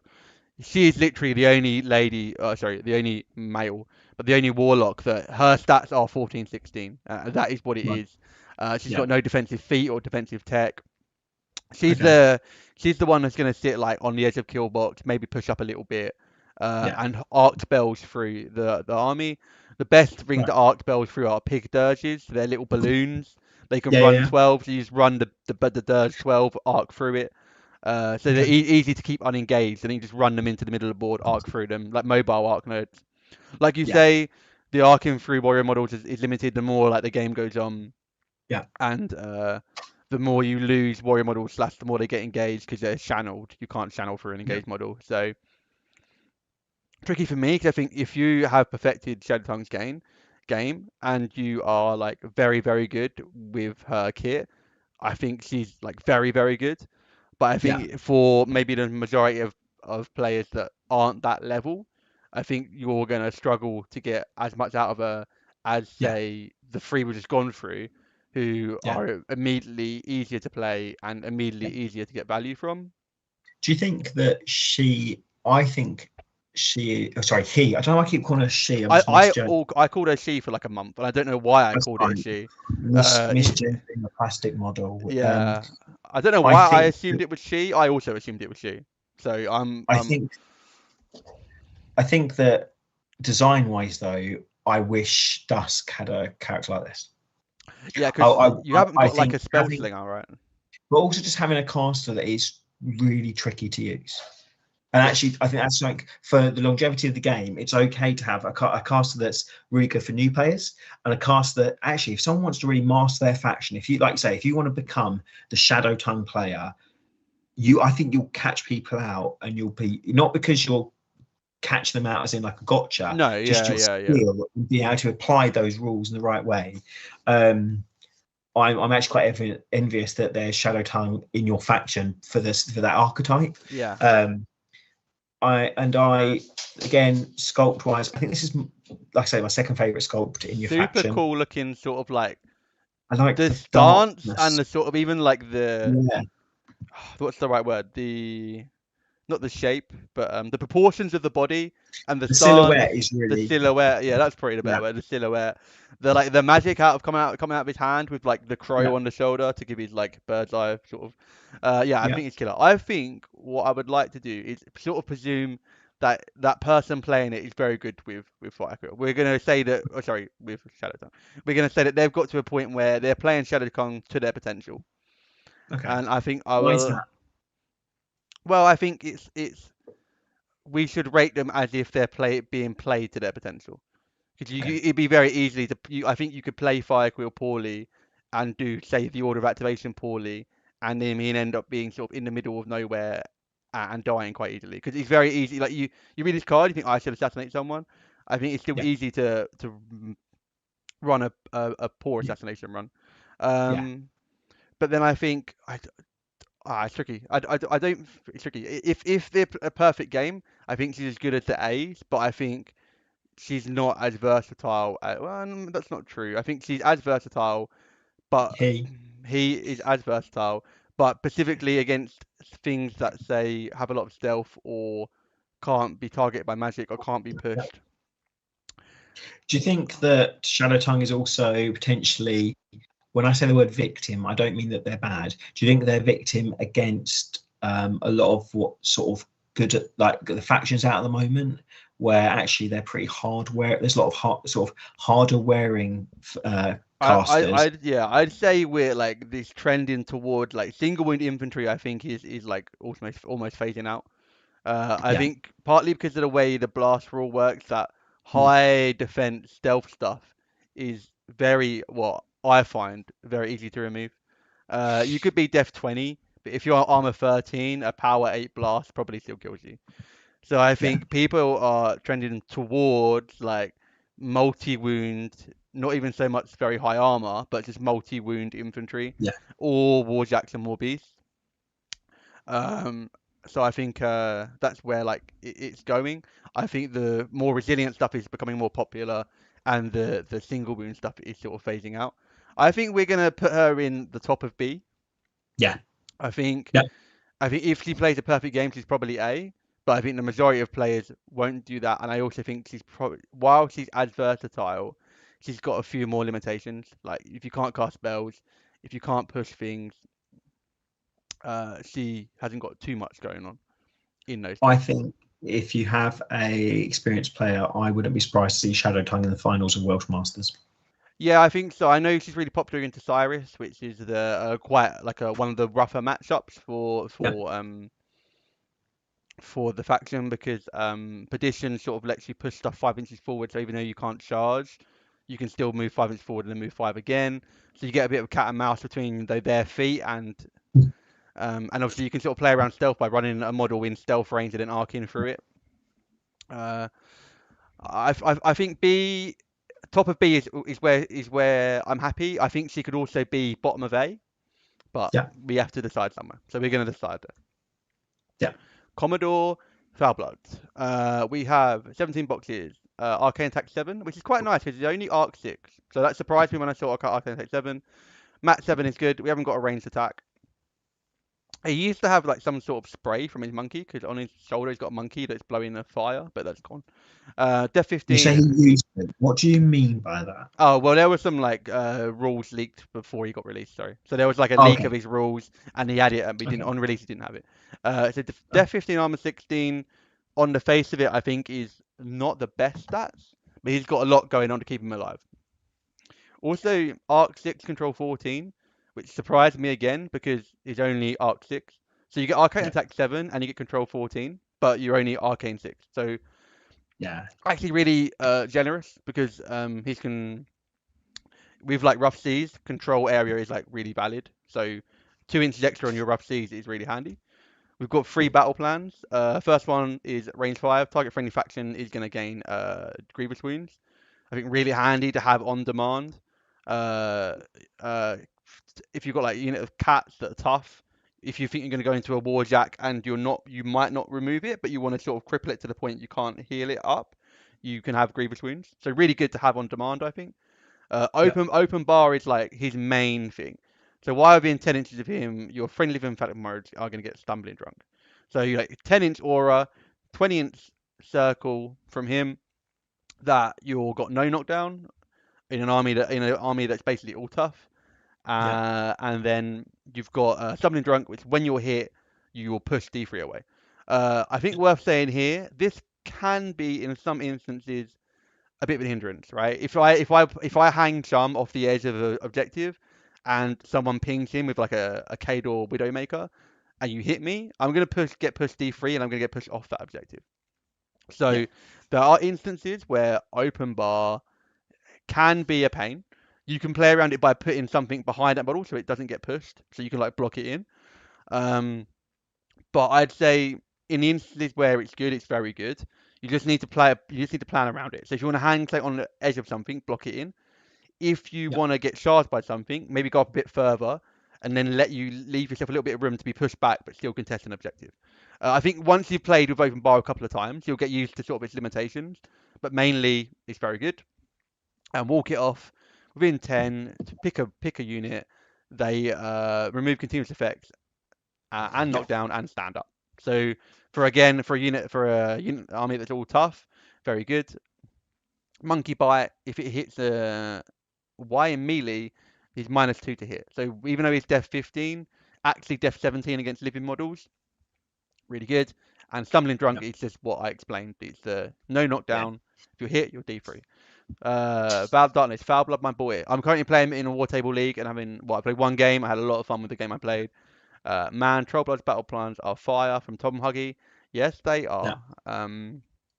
He's That's the so same as how Trolls has been marked too. So they're the buff faction, aren't yeah. they? Almost. Or I find that they layer a lot of buffs on one unit and get like they trade up with that one unit because they've got lots of buffs. yeah. His sword has got Bewitch. After it's hit, after attack is resolved, you can take control of the target living enemy, non-leader warrior model. It can walk and make an attack. So quite situational. But you could, for Yeah. example, walk up to a model that's contesting an objective, not kill it, bewitch it and walk it off. So can be useful when it happens. His feat is rum and grape shot. So friendly warrior models with suddenly drunk gave +3 arm. You may notice that it hasn't got a range on it. That is because it is Because core it's twice. the whole It's table. and the table next to you. So the whole I love the table. fact that You go. I was about to say the fact that the app has a rulings part. Really like that clarification. Yeah, it's really And good. yeah, the whole table. Whole table. There is no range to rum and grape shot. Affects the Rum whole everywhere. player. When a friendly faction memorial is pushed to the drum, don't you can pick the direction.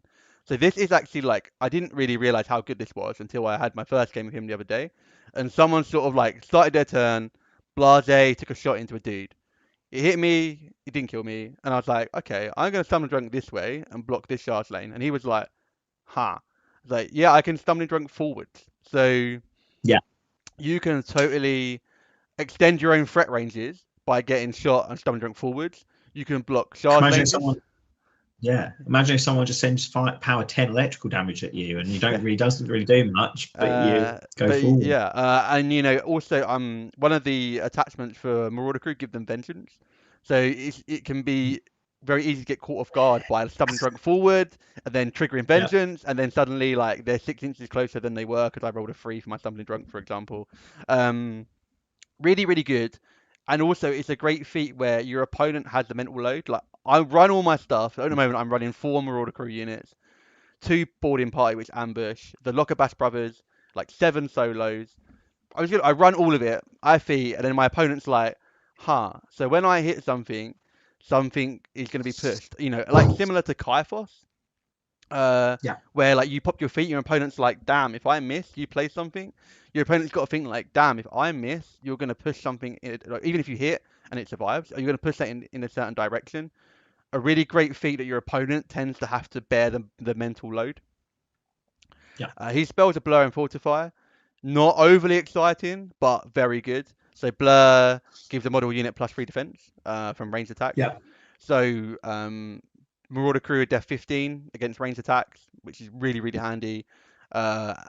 Pig could be defense 17 against ranged attacks. It's very good.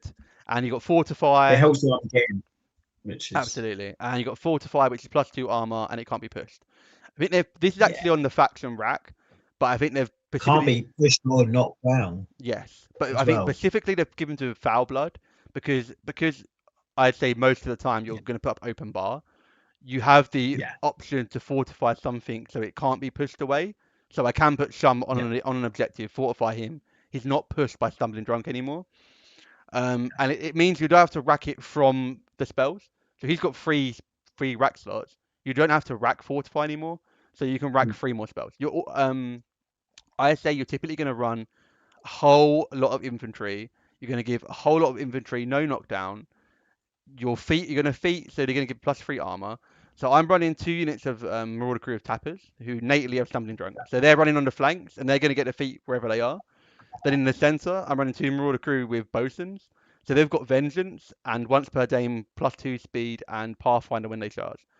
So if someone shoots one of my guys with the Bosun, I trigger Vengeance and I go free.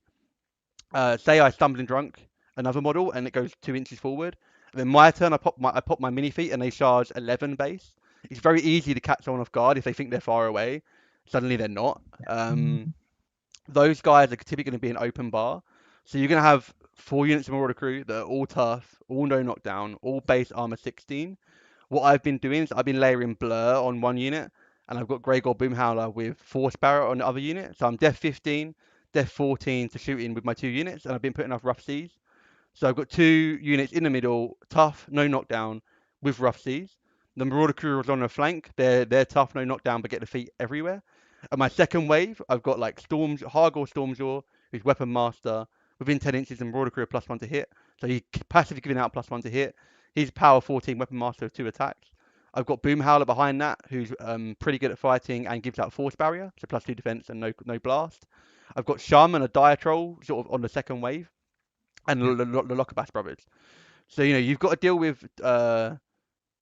with 24 Marauder Crew that are tough, no knockdown, with Vengeance for two Type of the. it. Yeah, and then you've got to deal with Shum and Dire Trolls and Lockerbass Brothers and Stormjaw behind it. Um, you've got great spells like Rough Seas to make your army quite hard to shoot. Mm. You've got Perdition, which you give Shum and your Dire Troll extra threat. You've got Black Spot, which synergizes really well with the Lockerbass Brothers, who have Snapfire. So you can Snapfire, Black Spot until you've got no models left to kill. Um, you've got Fortune, which is reroll to hit if you want to sort of cycle that through your Marauder Crew to sort of get real value. Uh, I initially thought the only thing I find with him is that he fills a very similar space to Boomhowler. You're going to run loads of dudes and you're going to make them hard to kill in a different way. Boomhowler's going to skew the Yeah. defense and hope it's harder to hit. Foulblood is Yeah. going to make them slightly harder to damage because they're going to be +3 armor, and they're going to be no knockdown. So if you do make a 5+, you'll know you can still keep toughing.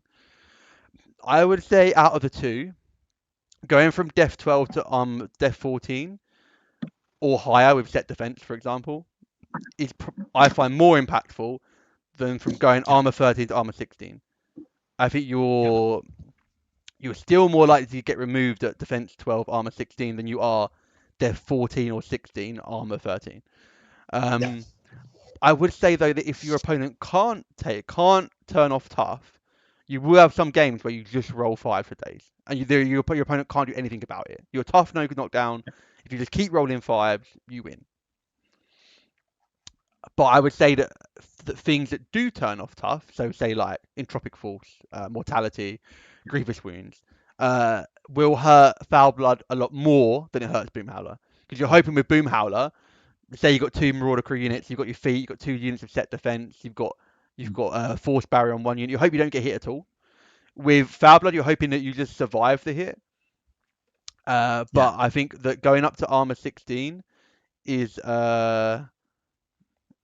decent. I mean, he can make Quartermasters armor 20 because they're 17 plus 3. He can make it a bit. He can make him a bit more resilient. I think he's very good, and actually, I think I've had a lot of fun playing him. Well, with the one game I played, I had a great deal of fun playing him. In the sense, I just ran everything. Turn 2, I got some charges, and I was like, "Here's like 20 Marauder crew. You work out how you kill it." I think I would do the same with Boom Howler. But I think I might do a bit more effectively with Boom Howler. What's your thoughts? Obviously, you're not played against Foul Blood yet, so I understand. So I think that Foul Blood is the logical progression from Boom Howler. So new players, I think you start playing Boom Howler, it's one of your pairings, and then if you want to play something similar but has a little bit more nuance, you move on to Foul Blood. You keep most of this the same because, like I say, you're taking new Marauder crew. I think that's a really good progression. I think that Foul Blood is really characterful. I think there's some factions just won't be able to deal with you jamming a load of dudes with Stumbling Drunk and all the rest of it. I agree with you. I think the difference is that Boom Howler is more forgiving. And for that reason, I put Foul Blood in B tier, not because he's terrible, but because he just, again, a bit like Shadow Tongue. You could, if you had a pairing of Shadow Tongue and Foul Blood, I can imagine it'd be really strong. Yeah. But I just think that it's not quite to that same like higher output level. That's not to say it's bad at all. What I do think, I think this, when just thinking, reflecting on the faction, I think the faction is really good for new players. It's not because it's bad or it's not because it's just too easy, but I think it's got really good progression in the case. So let's say you start with Boom Howler, you then might go to Foul Blood, and if you master that, you go, do you know what, actually I'm going to try Shadow Tongue now because I feel like I'm getting the basics of the game. I would like to see a Commodore Foul Blood army all wearing red trench coats, possibly carrying a flag that of a certain empire, trying to take over the various places in is it Imran? I can't remember what the I world's think it's called. Imran, yeah. I always say that, and I'm not sure if it's correct or not.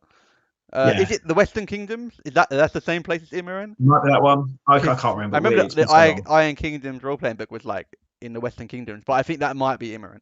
I think Right. B is good. I'm happy with B. Ahead or behind Shadow Tongue?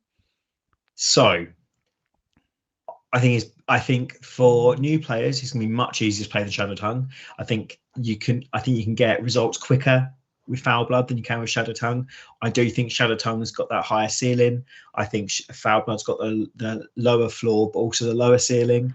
So I'm happy to have him before or after your faction. Yeah, your show. I think they're pretty much the same. I think if you perfect Shadow Tongue, I think she could be the bottom of A. I think if you were newer to the game, you would probably put Foul Blood ahead of Shadow Tongue. I think both of them in B make sense to me. I think if we didn't have Boom Howler and you needed someone to run loads of dudes, you might have made him go into A because he would be your loads of dude caster.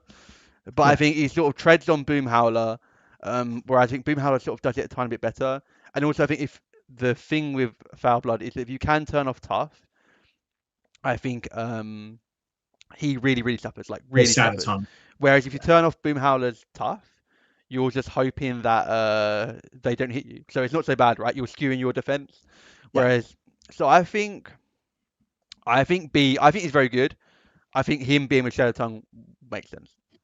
And I think I'm probably going to put Shadow Tongue ahead. Just the fact that Shadow Tongue has that higher ceiling. And and has that versatility, whereas Fabler, I think, just plays lots of dudes very well. That's Yeah. all he really plays very well. 100%. Right, we'll do Warsheath. I'll do Warsheath. I don't think you've played against Warsheath, and then we will Yeah, wrap yeah, up. But it's been like sick. We've had so much engagement. I love speaking to you every week. Thank you so much, everyone. This has been really cool. Warsheath, Bagadaborm. If you can say the name, you get a point. Bagadaborm, what a guy.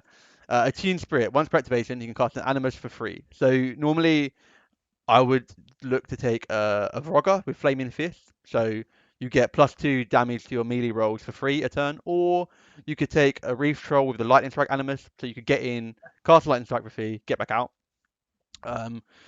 There's like you could even take Shum. You could have excessive healing for free every turn. Really nice little rule. Field Marshal, Fuel for the Flames. Cohort models in its models battle group gain Fuel for the Flames. Fuel for Flames. If you're hitting something with a fire damage roll and they haven't got fire resistance, get +2 to the roll. yeah, Fire Walkers in the list have fire damage, and they can be stacked to really high damage levels with Fury Strength with Fuel for the Flames. yeah, Sidestep is he can, after his initial attack, he can take a 2-inch dodge. He's got 2 initials, so we're charging 9. Then we're going to double dodge. So we charge 9, double dodge 13 with 1-inch melee 14. It's not a bad initial melee threat. yeah. We've got 2 sacred flames, sort of like pole arms with fire coming out either side. It causes continuous fire, but isn't fire damage, so he's not going to get fuel for the flames himself. So he's got critical dispel. On a crit hit, you remove upkeeping animi. Good to have in the back pocket. Double strike. This is where we start talking. For 1 focus or fury, he gets 2 attacks. So we're defensively, we're speed 6, Arcana attack 6, fair. Mat 7, which is pretty good. Def 15, armor 16 with 16 boxes. So we're sort of like, I think for me, in the vulnerable area, 15, 16 with 16 boxes. Arcana 7, which is generous because he's sort of like a bit of a melee guy. And Control 14, which I think is generous again. So I think he's got decent sort of leader stats. I think he can be slightly vulnerable with 15, 16. But what it does mean is that if we've got 2 initials and we spend 7 fury to make another 14 attacks, we've got 16 attacks with Vagabond in one turn. We can Lucky Penny and we can get 2 more. We have 18 attacks with Vagabond in one turn. If we've cast Flaming Fist for free, and then Madame Moriarty has cast Fury Strength for me on free, I've got 18 power 17 attacks. So he can really slap. Yeah, he can really slap. I played like early on. I played against Orgoth with him with Robbie. He killed 3 Old Core Axes and then sprinted back, and then charged the Ravener and killed a Ravener. He can really kill stuff. He's got Spirit Realm, so friendly Bullcroak models in his control range gain incorporeal. So if you really want to lean into this, you're going to have to be taking Spirit Shamans, Firewalkers, Varoggers, and Morgulborza. And Fuse Walkers. So if you want to like give your whole army incorporeal for 1 turn, you can activate him last, have your army activate, feat, and give your army incorporeal. Could be very good. The only thing I would say is that if you are limiting yourself to only for the Bullcroak stuff, you've only got 2 Vroggers, and then you're going to have to take something that isn't Bullcroak. While Firewalkers, I think, are decent, and you can give them stealth by putting Spirit Shamans behind them and putting a pool of water out because they're amphibious, and then they get concealment, then they get stealth. I think if you limit yourself to just Bullcroak, you miss like a whole bunch of killer stuff from the faction. But you can have an incorporeal army for 1 turn under Bag of One, and with a control of 14, it's not unreasonable that you get most of the army. Additionally, for 1 round, when another model casts a spell while in Bagador range, he gets a Fury point, or he can remove D3 damage. The feat for me is a bit meh. If you specifically play all Bullcroak army and activate him last, you can make it incorporeal, which again, obviously against some armies could turn off your opponent's army for a turn. Yeah. Everyone's got I'd say most people got Blessing of the Gods. They're probably get their leader model to do some damage. So you could turn off an army somewhat, but you're limiting yourself to only Bullcroak. So you've got no Marauder crew, you've got no booty bosses, you've got no boarding party, no. I assumed it was battle group, but this is a lot worse. Tom says, incorporeal Vroggers, pretty cool, but obviously if you're doing this, you are having to activate Bag of the Born last. So any buffs you want to put out that aren't on the table, because obviously if you go with Bag of the Born Feet and then everything attacks, it's then going to become Corporal. So the order of activation can be a bit weird. So onto his spells, here's Brand of Fire. It's a typical nuke spell. If it hits D3 models within it, suffer continuous fire. Useful. Fire Step, he places himself 2 and then power 13 damage roll. So that 14-inch threat now becomes 16. You can charge, sidestep, fire step. That's your total threat of 16. And Iron Flesh, +2 armor and blast resistance. Good on pigs. Good on Lockerbash brothers.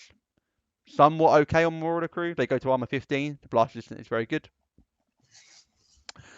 I've played him 3 times now, but they've been like 75 points, 70 points, and 100 points against, I would say, newer people to the game. I got not bad value out of Bag of the Born himself. I made him power 17 each turn. I charged some stuff.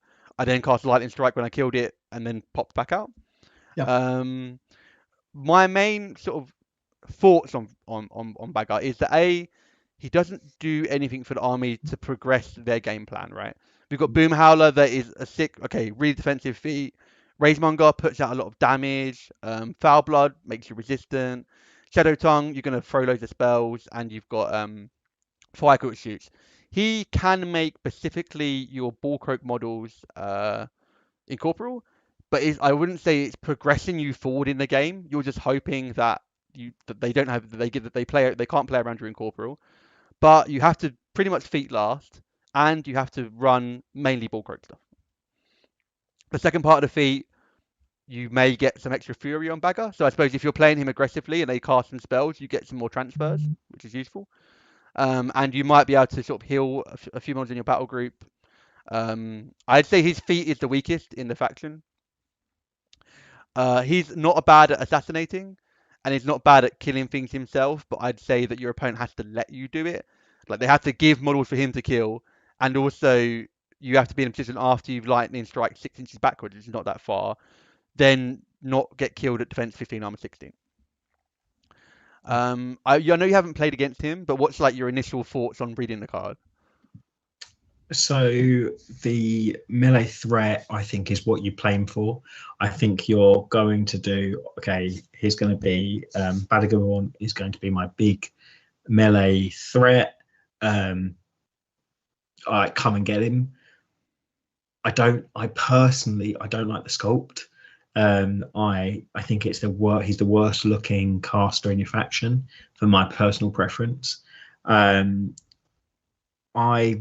I think personally I'd like to see Sacred Flames be 2-inch melee. I do agree.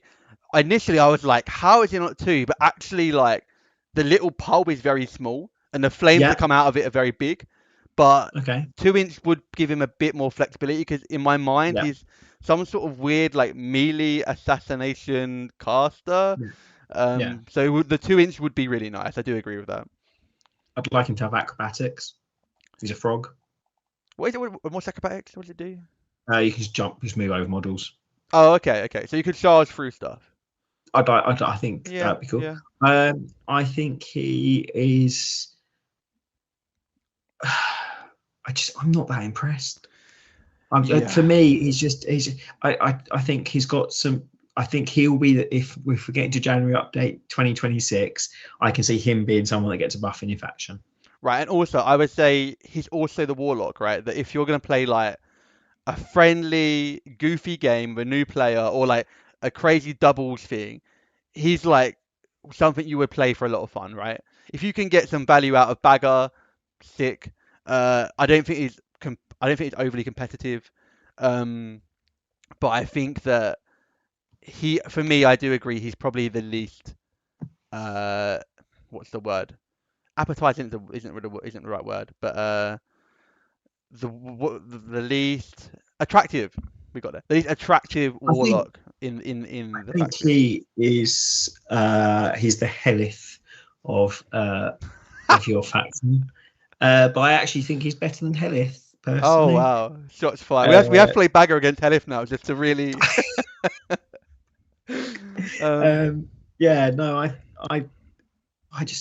I mean, I'm sure there's people that like the aesthetic. I'm sure there's people that I don't see it myself. Yeah, I think yeah, I think I personally think he'll be the one that gets a buff in January. Yeah. Whereas you'll get Fire Quill that get Fortune Hunter taken off, and Yeah. I'm looking forward to Range 8 Mortality as well, bro. That's gonna be really good. That's gonna be really good. Battle Loss can fuck off as well. Right. No, like, yeah, I agree. I think he's in my mind. Like, when I played him, I focused on trying to get value out of Bagger. So I've buffed Bagger. I've gone in and made like 8 initial attacks before Fury. I've lightning yeah, striked out. It's been okay. yeah, He's not actually that fast at doing it, and then he only sprints 6 inches backwards. So yeah, unless you're like fighting sort of like on the middle line, and then you can sprint backwards out of the middle, you can't really yeah, go deep with him. So in which case you just sort of stand there without any sort of offensive output himself, no ranged attack, with yeah, with a mediocre feat that might help you, sort of not doing much. So I think we're gonna place him. For me, I'm gonna plop him in C. I don't think he's D. I actually think that he's not bad enough to put in D.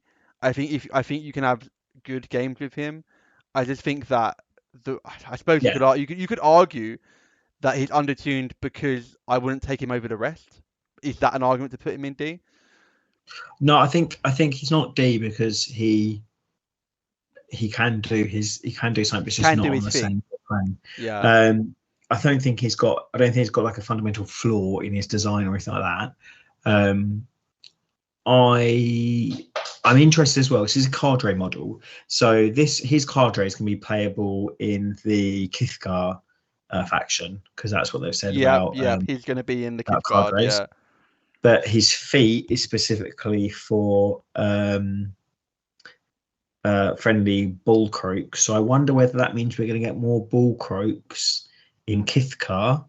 I could see him if I don't know if you know the Croak Raider models, like if they were an option for him, like the Mark II Croak Raiders with the spear and things. If they were, like, I think maybe then that'd be a bit of a buff for him. But yeah, I'm just Yeah, it feels hard to put in D, but I'm tempted because in a way I'm not playing him until he gets tuned up. Yeah. Right. So I Uh, relative to the yeah. faction, I would say he's undertuned. Yeah. Because I'm not playing him until he gets tuned up, and I think when we get to the January, he would be the only one that I would expect any change for. Oh, and obviously, like Fire Quill might go to like Rat 8 or something, but apart from that, yeah. When you're buying that cadre box, you're not buying it for him, are you? No, I'd say you're buying it for the two Rockers, really. A Fuse Walker has some niche uses, and Monger Borza has some use, I think. Yeah. The Fire Guardians are pretty good. Yeah. And I actually think the Spirit Shamans, one unit of them can have some good utility. But I would say he is like the least represented Warlock. Yeah. I'm gonna put him in D because I actually think until he gets tuned. Yeah. I don't think he would see play. And personally, I would put his sculpt in D as well because I don't like. I actually don't mind the sculpt, but is it because it's too cartoony, or is it just the way it looks? So if I want a flaming frog ninja person, I don't want him to have his mouth open. I want. You want a bit more serious. He looks a bit derpy. But not in a like fun derpy way. I think the flaming bits could have been a bit cooler. I like the idea, but I think they could have been sculpted to be a bit more fluid. Actually, having almost the symmetry between the two flamed areas isn't my liking. I would say the weapons look quite hard to read what's going on because when I initially saw them, I thought they were like two big pole arms, but actually they're a very small pole arm with some fire coming out either side. Veil of Darkness. So does Aaron not like frogs or what? I have you find Veil of Darkness that I love two Vroggers. I like a Monger Borza here and there. I like a Fuse Walker here and there. I even like some Spirit Shamans, which I've just ordered to put out some Tide Waters and give my amphibious stuff concealment on demand. I like that. So when you look at the Southern Krill's Fire Tongue Warriors command cadre, when I look at him Bagadiborn in the middle, I actually look at the trolls without the helmets, the frogs, without the helmets around him, and I'm like, they look so cool, so much cooler. Like Yeah. they look like they're being aggressive, whereas he's a bit like he looks like he's someone that's at a circus that's doing a show, Sure, or sure, you sure. know, he's a bit, maybe he's a bit special, and he lives at home with mum still, and he's like, I'm going out to fight some people, mum. It's, I'm not impressed. Okay, I think we can lock that in. So we're gonna say we think the A warlocks, which we think are the maybe if you were making a pairing, you would pair one of these three, and the most Yeah, powerful in the faction. We don't think they need tuning, but we think they're very powerful. Are Ragemonger, Fire Quill, and Boomhowler. yeah, I think we sort of agree that if Shadow Tongue is being played at the highest level, we probably slot her in A. But we're yeah, saying that on average, and just most players that are yeah, playing Shadow Tongue are probably playing her at a decent level, and yeah, at that, we're probably putting her at the end of B. We're putting yeah, Foul Hard, Blood and Bleed. We think Foul Blood's very good as well. We think he just steps on yeah, the toes a tiny bit of Boom Howler, yeah, and he's pretty inflexible because you to really make open bar work, you need lots of Marauder crew, um, yeah. and if they turn off tough, really your whole gimmick is gone. Done. And Bag A of the bit like Born, Hazaroth. yeah, absolutely. A bit like Hazaroth. And Bag of the Born, we think for him to see play in the Brinebloods faction, we are going to need to see him some tuning up. Some might argue that maybe that every Warlock in a faction is they're at such a good power level that maybe he is still good, but the rest are just Better. better, Yeah, which is fair. But yeah, I think if we see a round of errata, maybe we yeah, could make him a bit more of a melee assassination caster, yeah, acrobatics, 2-inch reach, maybe give him yeah. something a bit extra.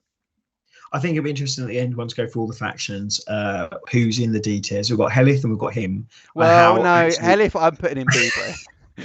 Helif is not D. I think that at a push, I would agree that I put Helif in C. I think she's good, yeah, but I don't think that she needs any buffs. But what would you, if you could buff Helif, what would you buff her? Bigger control? I think control 14 would be Re- sick for Helif. control 14, reposition, Yeah, done. yeah. Would you if you would you if you could take one, would you take control 14 or reposition? Probably 14, right? Reposition, No, I would because reposition. you want that offensive feat deeper. But you also Because want to shoot and get out, I suppose. yeah, you want to get Yeah. yeah, Yeah, we can't all be Fire Quill, can we? Can we, folks? no, no. Can't be Fire Quill. Right, that has been sick. We've had like the most engagement we've ever had. So like Yeah, genuinely thank you so much to the chat. It's been like the more we do this, like me yeah, and Dan just love catching up. It's really cool. yeah, But the more like we get people coming in and talking to us, it's fantastic. We're really grateful. yeah. Baggett, I think Baggett needs a new feat. Yeah, I agree. Throw him Yeah. like a feat which gets him better at assassinating stuff. Sick. Then we can start building lists Give between. out all his weapons, all the weapons in his control range get continuous fire. Ah, it'd be pretty You know, cool. Yeah, yeah, yeah. something to white fire should be a thing. He's flaming Yeah. something. I He's been think practicing that's what basement. he lacked identity in is the feat. Yeah, The feat, like you sort of read his card, and you might sort of assassinate stuff, and then you read the feat, and you're like, this doesn't really give me anywhere to go with yeah, him. You know what I mean? Right, we're gonna look at the hobby in yeah, 7 minutes, and then we're gonna wrap up because yeah, we've been going for like yeah. 2 hours, which has been Okay, amazing. yeah. But we'll get this wrapped up. We had very little technical issues, and I now know why I thought I wasn't live. Because when I checked my YouTube app on my phone, when I went to the live thing, it just showed views, and I thought I wasn't live, but I was live. So actually, we've had no technical glitches, which is yeah, fuck you. Because actually, Yeah. I actually thought you were muted then, and I was PDSC triggered in from last time. 15 minutes muted conversation. So That was just it was good, but fuck you. All right, let's go on to hobby. We're gonna start yeah. with we're starting with Dr. Ether. I could have got this prepped. Alexia, Dr. Aoife, is Yeah. Alexia.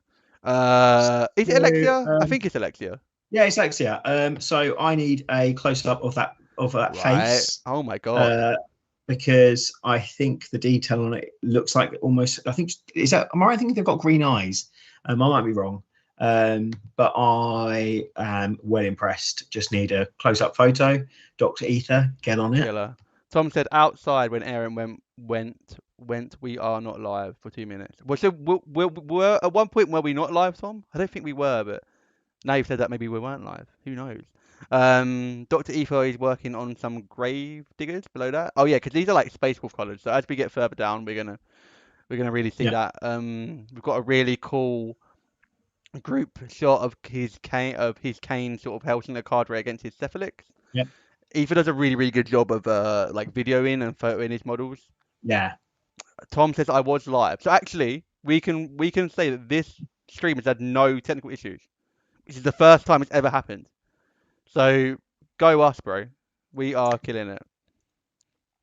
We've got The look at this, some Snapper. So really the nice Snapper done and ready to serve some cold ones for the crew. man. Um, Is the this Golden Demon or is this what is this? I think Oh, this is definitely hashtag pro painted. hashtag Uh, contrast. Yeah, for sure. yeah, I think the tongue really sticks out. That little bit of teeth. Yeah, I just think contrast really that's what well. got me the award actually. It was the teeth. I think the crab could do with some extra detail on its Bro, shell, there's no way you're still shit talking my painting. and I don't think there's enough barnacles on that model. No So fucking way. What I want you to say is, great job, Aaron, and we move on. great job, Aaron. Sick. Good. Tom said, love the colours on Aaron's shot. Yes, Huggy. See, love the colours. That's the sort of terminology we're going for here, Dan. Okay, Do you know positive. Huggy's going to be at the Welsh Masters? Yeah, it's Bro, gonna it's win going to be best painted. wild. Yeah, Yeah, his Chimera look really cool. So yeah, these are like the Gravediggers, which are like, to me, like Space Wolf colours below it. yeah. And they are wildly good. Like, Dr. Ether, you I are a madman. I am tempted by Gravediggers even more after seeing that scheme. Tom comes back with great job, Aaron. Yeah, Tom, if you want to come on the podcast next week, jump on. We'll take more of his feedback. that's been cancelled. Yeah, sorry, the Gravedigger is absolutely sick. Like a bluey, greyy scheme, Yeah, like with like bone sort of highlights going up. yeah. Really cool. More Dr. Ether with his. Oh, he's got some of like his he's got Deuce and Yeah. Kane with his. Nice. Yeah, they look bloody good. Oh, there's some. This is a Horus Heresy hobby that I'm doing as of late. Nice. I'm playing a big game with a bunch of friends with like 4,000 points each, and there's 12 of us. So it'll be like 50,000 points of Horus Heresy. Warhammer World. Just at Harlow Games Club actually. We're just booking it for a day, Oh, and we're gonna play a big game. I've got some nice. Terminators to paint, Yeah. and Sevatar needs a bit of extra detail, but yeah, it looks pretty cool. Yeah. Veil of Darkness. Are these from your Doctrine. Discord? Yeah, Val, these are from our hobby section of the Dice Down Yeah. Gaming Discord. If you join, post it every week. We'll then just show what you guys are doing because you guys are doing some sick work. Yeah. Doc Ether has got some bangers actually while we're playing it as well. This is more Gravediggers, right? I think Dr. Ether should also come on the channel at some stage and just talk through how to take amazing photos. Yo, Doc, if you want to come tell us how you paint so well, Seriously. and how you do the videos, and how you take the photos, jump on. Vale, yeah, jump onto the Discord. The link's on my YouTube chat or YouTube channel. Post your hobby in here. We'll all glaze over how good it is, and we'll have a good time. That Great. is the hobby done. We did that Yeah, in what about 4 minutes, so that was fantastic. Yeah. Final thoughts on Brinebloods as a faction? You go, Dan. I think they're secretly one of the best factions. I think that they are characterful. I think they're really good for new players. We're seeing new players jump onto them, and I think that's great. Big fan, not personal fan of all the sculpts, but big fan of the faction overall. Can't wait for them to have Kithgard added as another option within them. Yeah, really, I think they are a much better faction than I gave them credit for at the start when I first was choosing a faction who to go for. And I think that they've got some of the best stable of casters where you can be at any points level or any skill level and play them and learn the game and be better and improve and all those things. Yeah, I totally agree. I think I couldn't be happier with them as a faction that I've chose. Yeah. Really quite lucky because I didn't read any of the rules. I just no one was playing them. I like the look of them, so I started with the core set and the auxiliary set, which was Fire, Quill, and Boom Howler, and then fell in love from there. Really fantastic stable of Warlocks. If people want to say that they could put put Bagger in C, I wouldn't even be mad. I think Yeah. any Warlock you pick, you've got a strong one. I think maybe Bagger not so much, but top five, I think you can make any pairing. You're really capable. I think there's a Yeah. lot. They're nice simple factions to learn, but lots of Yeah. depth in like Rageonger, Shadow Tongue, Fire Quill to master. Yeah. Um, I'd say I love painting them because I love painting the I quite Yeah. like bright colors, and they take well for contrast, so I can sort of paint something quickly and it look okay and not have to sort of like really take Yeah. too much. And I think actually where they are placed in the meta, I'm easily putting them top three. I think if you're running any of those five A or B warlocks, I think with the way like skill expression works in Warmachine, if you're a good enough player, you can win any event. So I think if you're thinking about getting into Brinebloods, jump in. Right. Mad fun, mad fun. That's the main Yeah. thing. Um, that we're gonna wrap up here. This is pretty much 2 hours Yeah. on the dot. Yeah. This has been like for me like our best one yet. I know you can't Mm. see the chat, Dan. But we've Yeah. had like a ton of engagement in the chat. Yeah. We had 12 people watching at one time, which is fantastic. Despite Yeah. me not thinking we were live the whole Yeah. time, which was There was a lot fantastic. of Dan's right, Aaron's wrong. So that's Yeah, great. yeah, yeah, yeah. A So lot. Aaron, what's next week? I don't Or are know. we not doing that I yet? don't know. I've not planned that yet.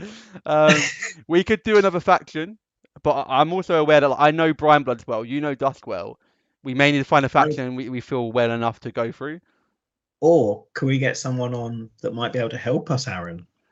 Ooh, we could do. We could do. I may be in discussion with some people that could come on to talk about some stuff. Mhm.